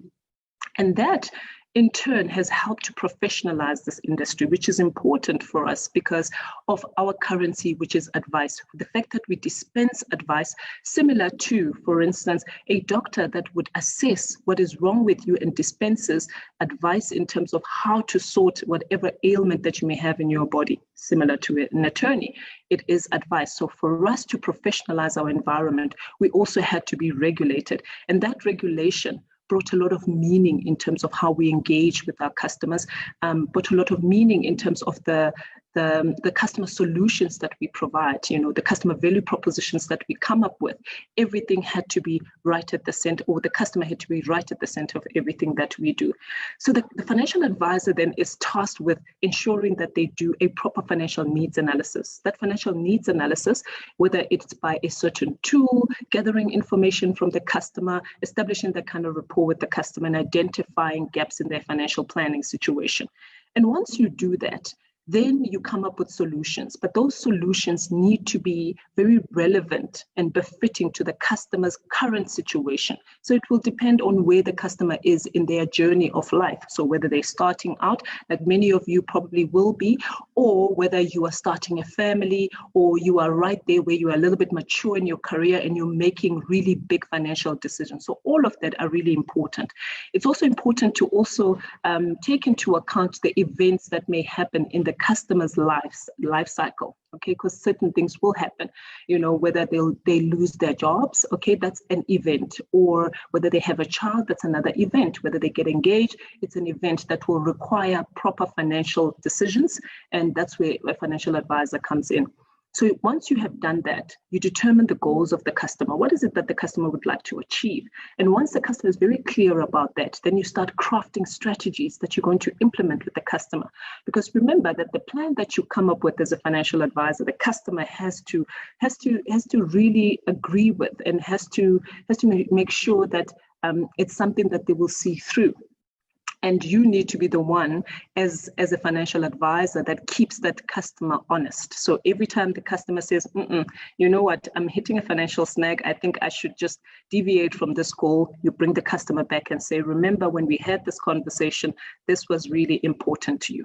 Then obviously the recommendations, which are really important, you implement them. But the most critical aspect, which we are held to account for in this industry, is reviewing the customer. So the fact that you started your journey and you have a relationship with the customer does not mean that it ends once you've had the sale, or once you are done with the customer implementing that strategy. No, you have to revisit that customer. Look, legislation requires us to do that once a year, bare minimum, but you can do that as much as the customer actually requires, because it depends on the events that I spoke about earlier that may occur in a customer's life. So that's basically what the role of a financial advisor is. And please just remember, at the heart of this is our currency in this industry, which is to dispense advice. You can move to the next slide, please. Okay, so let me then talk to you about what are the rewards of becoming a financial advisor. Earlier on, when I was listening to Tebe, and he was just, talking about entrepreneurship and talking about certain things or character traits that you would need to develop in order for you to be an awesome entrepreneur, and certain things that you also need to be mindful of. Some of the things that came up to me are things that I'm going to talk to you about here. Number one, obviously, you need to be the kind of person that has got an entrepreneurial type of spirit. Now, you may be asking yourself, entrepreneurial, what exactly does that mean within a construct of a business? Obviously, it would be within a business. So you will set up a business within a business. So the way that you would be managed would obviously be different from how we manage, I guess, maybe an employee that is doing administrative work. For instance, it would be different because you need to go out there and canvas for business. You need to engage with people. You need to make sure that you bring in some sort of productivity so that you can generate an income. So that is like the cornerstone of you building a business. It's important for you to understand financial planning from that perspective, that you gotta have that entrepreneurial spirit. You gotta want to build a business, to build a practice, and that practice is going to sustain you in the long future. In the long run, rather. And then it also fills you with that sense of purpose. And I think I spoke about that earlier in the preamble of my discussion about what piqued my interest about getting into this industry, which had everything to do with understanding money, the business of money, because where I come from, there was a lack of money. And because of that, it changed my relationship with money. So it's something that I feared. It's something that I just, every time I thought about it, it brought about a lot of stress. Then now I have a different relationship with money because I have a better understanding of how to use money wisely in order for me to live the kind of life that I'd like to live and to create a future that I would like to create for myself and for my family. And so that it gives you that sense of purpose.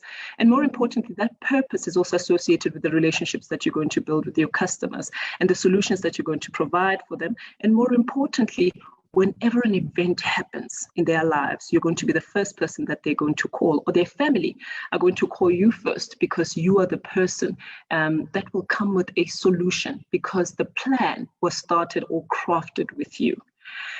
And then also, this is just very much related, sense of achievement, from helping other people. So if you are a people's person, this is certainly an industry for you. If you enjoy engaging with people, if you enjoy getting involved, and if you enjoy solving people's problems, and if you enjoy ensuring that you help people, it's definitely an industry that you should be thinking about.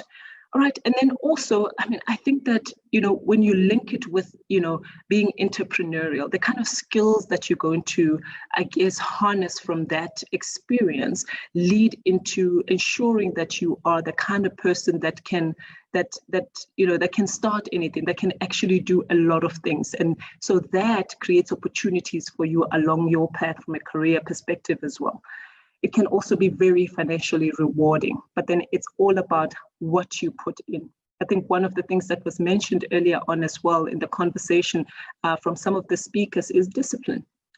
That word is so important, because I think all of us that are engaging right now understand something or the other about being disciplined, whether you're being disciplined where your schoolwork is concerned, or you're being disciplined in terms of, I guess maybe if you're trying to lose weight, that it will require a bit of discipline. Anything, I guess, in life requires for us to be really disciplined. So if you are wanting to start a career, what you put in will determine what the outcome is going to be. And for people that enjoy flexibility, right? And you want to create that sort of balance, which is very taboo for most of us. But I guess that integration in terms of your life, your own personal life, and also, your work life. This is a career that would be suitable for you, because you know that you would know how to manage your time in order for you to be productive and also manage other things that are really important for you. And then more than anything, it also, offers you the security of being part of one of Africa's biggest, most respected financial services brands. So that too, depending on the institution that you may be choosing, and which I hope you choose the right one, and one that is a stronger brand that speaks for itself out there, that will precede you before you start talking to your customers, that gives you that opportunity, of being part of that, and it gives you a sense of security for continuity in your career. So talking about the skills that you would require to become a financial advisor. So the first one would be analytical skills. I mean, that's really important. I think it goes with the name itself, being a financial advisor. So anything that has to do with finances would require a little bit of, analyzing, because when you do the gathering of information and you're doing a financial needs analysis, that requires you to do, to be a little bit analytical if you're doing an analysis to determine where the gaps in the financial planning situation of the customer is. And so you need to be able to have that flair and be easy when it comes to such things. Interpersonal skills are really important, because there is no business without a relationship. I think everybody knows that, and people that have spoken today, whether they have said that, implicitly or even explicitly, I think all of us would know that there is no business without relationships. So a financial advising role is a business of relationships. So you need to be creating relationships in order for you to be able to transact or to do any business. You have to be a very good communicator. So in whatever language, because you will meet a lot of customers. I mean, we have customers across the continent, right? So you need to be very good in communicating. And communicating is not limited to just what I'm doing right now. It's also, like what you do from a professionalism perspective, what your branding is also about, whether you're on social media platforms, how you represent yourself there, as you have been advised by previous speakers. That's also important, because all of those things will precede you, right? As much as the brand that you choose, which is the institution, will go before you and lay a good path for you in order for you to be able to canvas business or to acquire customers. It's also important as well that you put, your best foot forward from that perspective. You gotta be, this is also related to the analytical side. You gotta be just mathematically attuned. You gotta understand how to do, basic calculations. You gotta understand investment amounts. Things like that are really, really important in this kind of field. And then you have to enjoy sales. You have to absolutely enjoy the business of sales. And if it's something that you are considering, wherever it is that where you're sitting right now, ask yourself this question: that are you a confident person? Are you able to sell yourself? If I were to ask you right now that just sell yourself to me, what are some of the things that you would say to me that would make me believe in your brand as a person? Because as Tebe said earlier on, that people buy people. That's what we do. We buy a person first before we buy what they are about. So that's also rings true in your business. If we can move to the next slide, please. All right. So earlier on, I did say to you that, I mean, you're probably asking yourself questions about, is there really an opportunity for me to even get employed out there? Now, I've got good news for you that Old Mutual is looking for financial advisors. So we are hiring financial advisors at this very moment, right? And I'm going to share with you what are some of the things that you would require, as I've shared with you what it means to be a financial advisor, what are the characteristics that we are looking for, what is important in terms of, what you need to be exposed to. Now I'm going to tell you what Old Mutual specifically is looking for and the kind of career that we promise you should you be interested in joining our organization. So the first one obviously being a senior certificate, whether that's matric, grade 12, and GearUp4, okay, with either mathematics or math literacy or accounting. All right, so that's important. And I think that speaks to the analytical part. I did also touch on mathematics. A tertiary qualification is also very important. Some of you may be asking, why is that? One of the things that we have also seen over the years, whether it's through research or psychometric testing analysis and things like that, we've seen that people that have a tertiary qualification tend to have a fair amount of discipline, because you've had to go through hard grafting in order for you to attain that qualification. So that's important for you to ensure that, it was important for you and you ensured that you see it through. So that also speaks to discipline. That's why it's important, or it's one of the reasons why it's important. There's many other reasons as well. And then in certain locations, you may be required to hold a valid driver's license and own a vehicle or have access to one, right, for work purposes. So it depends where you are actually located. So let's say you're located in a metro like Gauteng, you've got access to things like Uber, which makes life a little bit easier. So it's easier for you to move around without necessarily owning a vehicle. And then there'll be other parts of the country. So parts of the country which I lead, where it will be difficult for you to commute from one end to the other to get to a customer if you do not have your own transportation. So it will be important for you to have one. And in any case, I think it's just important for people to just have like a valid driver's license. It just gets you ready, should, you get to a point where you need to acquire a vehicle, it makes your life a little bit easier. All right. So, and then the last part is a driver's license is not required for a financial advisor that work in a call center environment. So that's another option that we have for people that would like to join our industry. Thank you. All right. So what are some of the things that we do for you, right, when you join the academy? So being an academy financial advisor or being new to the industry, you would be deemed an academy financial advisor. So you need to acquire, certain things, certain accreditations, exposure and stuff like that, and experience for you to be considered an established financial advisor. And as you grow through the ranks and enjoy a certain level of success, you would then be considered an executive financial advisor. But all that information will be shared with you once you join the organization, of course. So we support you from an accreditation perspective. So in-depth training will be provided for you, which is important because you'll be new to the industry. So absolutely everything that you would need to know about, our products, what we provide from a product perspective, what financial advising means, and also the systems training, which is also quite critical. Compliance, okay, I did mention earlier on that we are a regulated industry, so we certainly have to comply, and we have to evidence to the regulator that we are doing things that we are required to do, or that we are supporting our financial advisors adequately so that they can do right by our customers.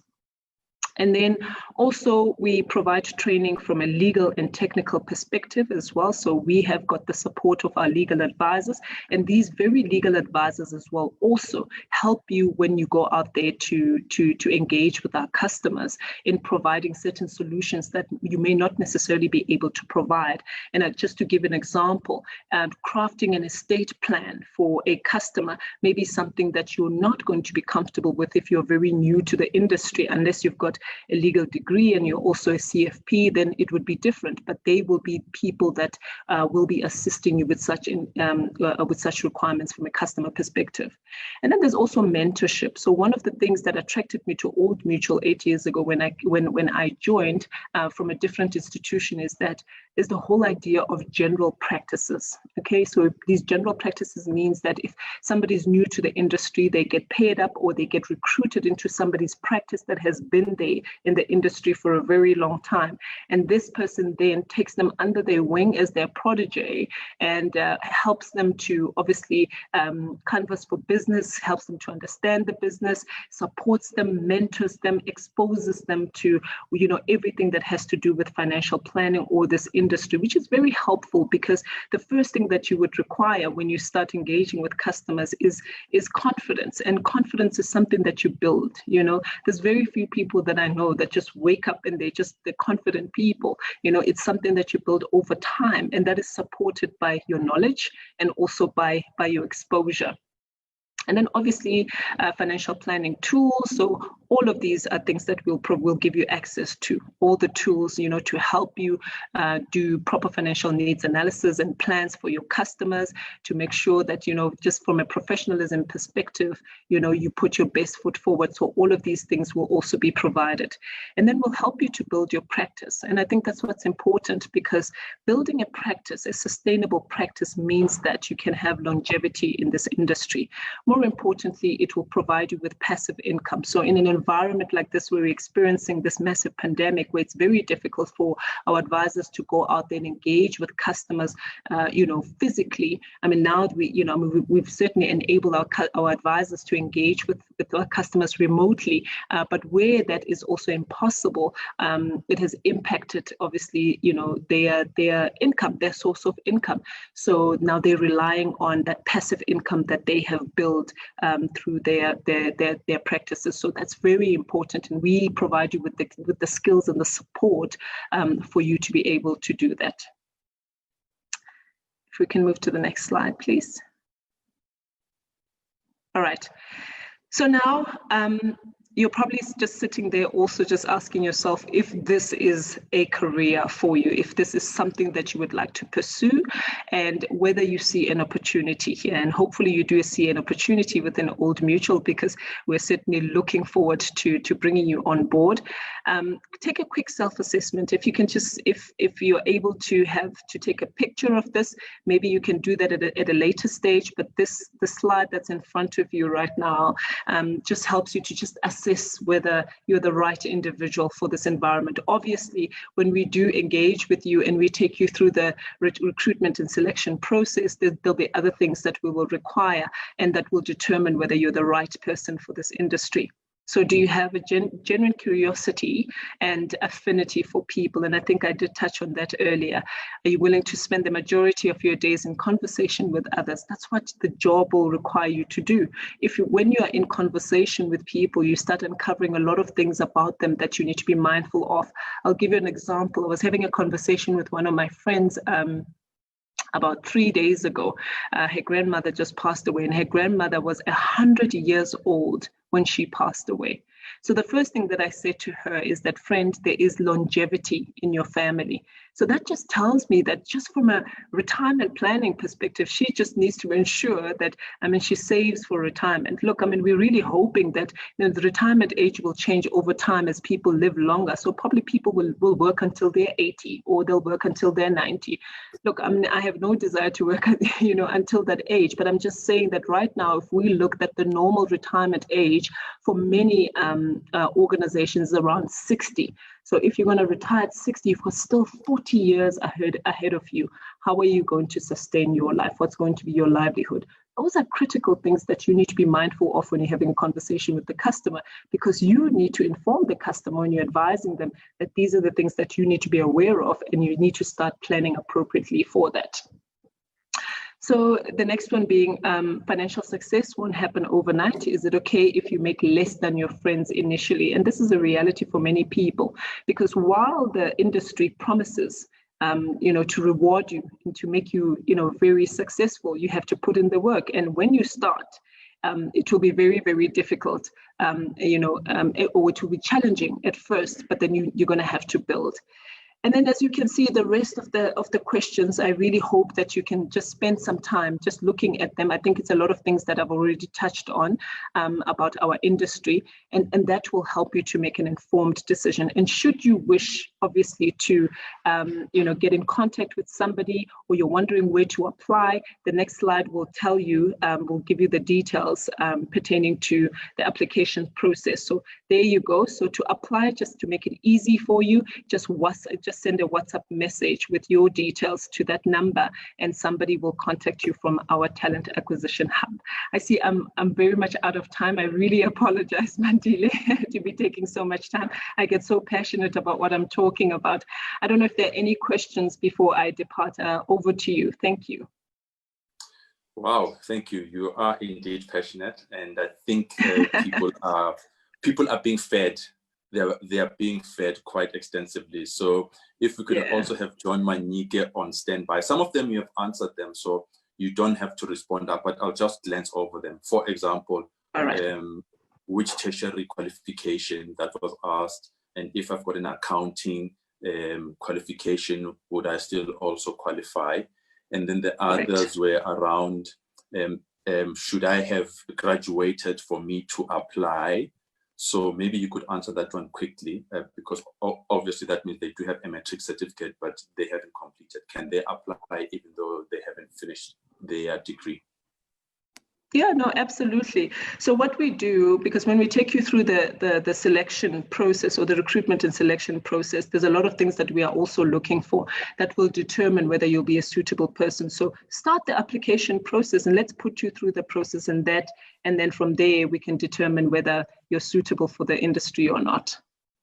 Okay, I suppose the person with a business administration in logistics and supply chain degree will go through that assessment as well. So in the main, it's around if I've completed or if I haven't completed or if I've got a different degree or not. Those are in the main the questions. And the driver's license, I'm glad you responded, because somebody asked why should I have a driver's license. There's Uber, there's Taxify, especially in the urban areas, but in the other 100%. areas, like, you've got to have access. So you've actually been answering as you're going along, so that is why I didn't come in. But that was very comprehensive. And I have to say, who says Old Mutual is not innovative? You can send a WhatsApp and you'll be responded to. Very, very 100%. Thank you very much. Thank you very much. And Thank I'd you. like to Thank you for having me. John Manike back for the black text question. And also, when is it an opportune time to start talking about retirement and saving? In fact, that should have been for Tato, but John, you could tackle that one as well. The black text, how do you handle black text? Yeah, look, and I think the writer of that question was saying, is it okay to be selfish? Is it possible to be selfish and save while you have these other financial responsibilities? So you know, I think what we've been saying over the last couple of months, specifically on the subject of black tax, is that I think we need to take a different view when it comes to that phenomenon. You know, it means different things to different people. Others, you know, don't like it. Others have embraced it. They understand where they come from. But what I want to say is that the best way to manage that kind of pressure, if you feel the pressure, is to start thinking outside the box. Is there something that you can create to help the family generate an income? And I'll give a very simple example. You know,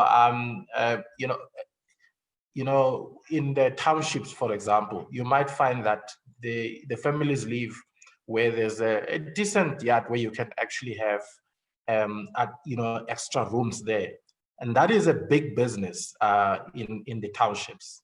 So there's no harm in identifying an alternative streams of income for the family, and then when you help the family in doing that, that income can actually assist the family and lessen the pressure on yourself.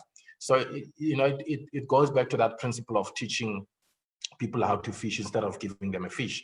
So I think that's the kind of approach that we need to adopt when it comes to having to deal with this particular phenomena. But there's also a scope for you to engage your family, make them understand, take them into confidence, let them understand some of the financial obligations that you have. But also there are instances where you also need to put your foot down. So if there's a random request in the middle of the month, you need to put your foot down to say, look, if you are able to assist where you could, you've been able to do that. But there's no need for you to have to go and borrow money, and put yourself under enormous pressure. No, thank you very much, John. Thank you for that answer. Ladies and gentlemen, that brings us to the end of GearUp4Work Summit. It's been a roller coaster of a day. I thought at one point I would just pause and reflect a bit, but because of time, I'll just leave you with this one line. All living creatures need to work to sustain themselves. Even the plants have got roots, have got leaves, and they all do their own jobs to get oxygen, to get water, to get the moisture for them to sustain and grow. So work shouldn't be laborious. Work should be enjoyable. And Tebe spoke about passion, and other people spoke about the brand. Other people spoke about purpose, you know, so it's not purely around chasing the money. It's also about your purpose. It's also about the brand and what legacy do you want to live. I would like to wish you good luck in your endeavors. And I didn't speak much about myself at Old Mutual, but believe me, the years that I've spent at Old Mutual, just go and Google oldmutual.co.za and go under sponsorships and see what kind of sponsorships events that we do. And from when I joined Old Mutual in 2006 in April and where we are today, innovation, growth, and support has been consistent. To the BMF, thank you very much for this partnership. It is really appreciated. And what we're doing to our communities is really making sure that we are giving them the necessary skills, the necessary tips, and the knowledge hub. And to BMF, thank you very much for this partnership. And all the people behind the scenes, Junior and BMF colleagues, thank you very much. Mpo Moseki, thank you for sharing what BMF is all about. Without that, the very last announcement is you will receive an email which will ask for your comments, and 20 of you stand a chance of winning 500 rands towards rewards vouchers. So you'll receive an email. Please rate us, tell us what worked, what didn't work, and what is it that you would like to be covered in the future. Without that, and I think we will not grow. So your comments are very, very appreciative, and we see your acknowledgements as well. Thank you very much. Have a good day. Be safe, social distance, rather not social distance, physical distance, because social distance means something else to me. Physical distance, wear a mask, sanitize, wash your hands, and please be safe. Thank you very much. Goodbye.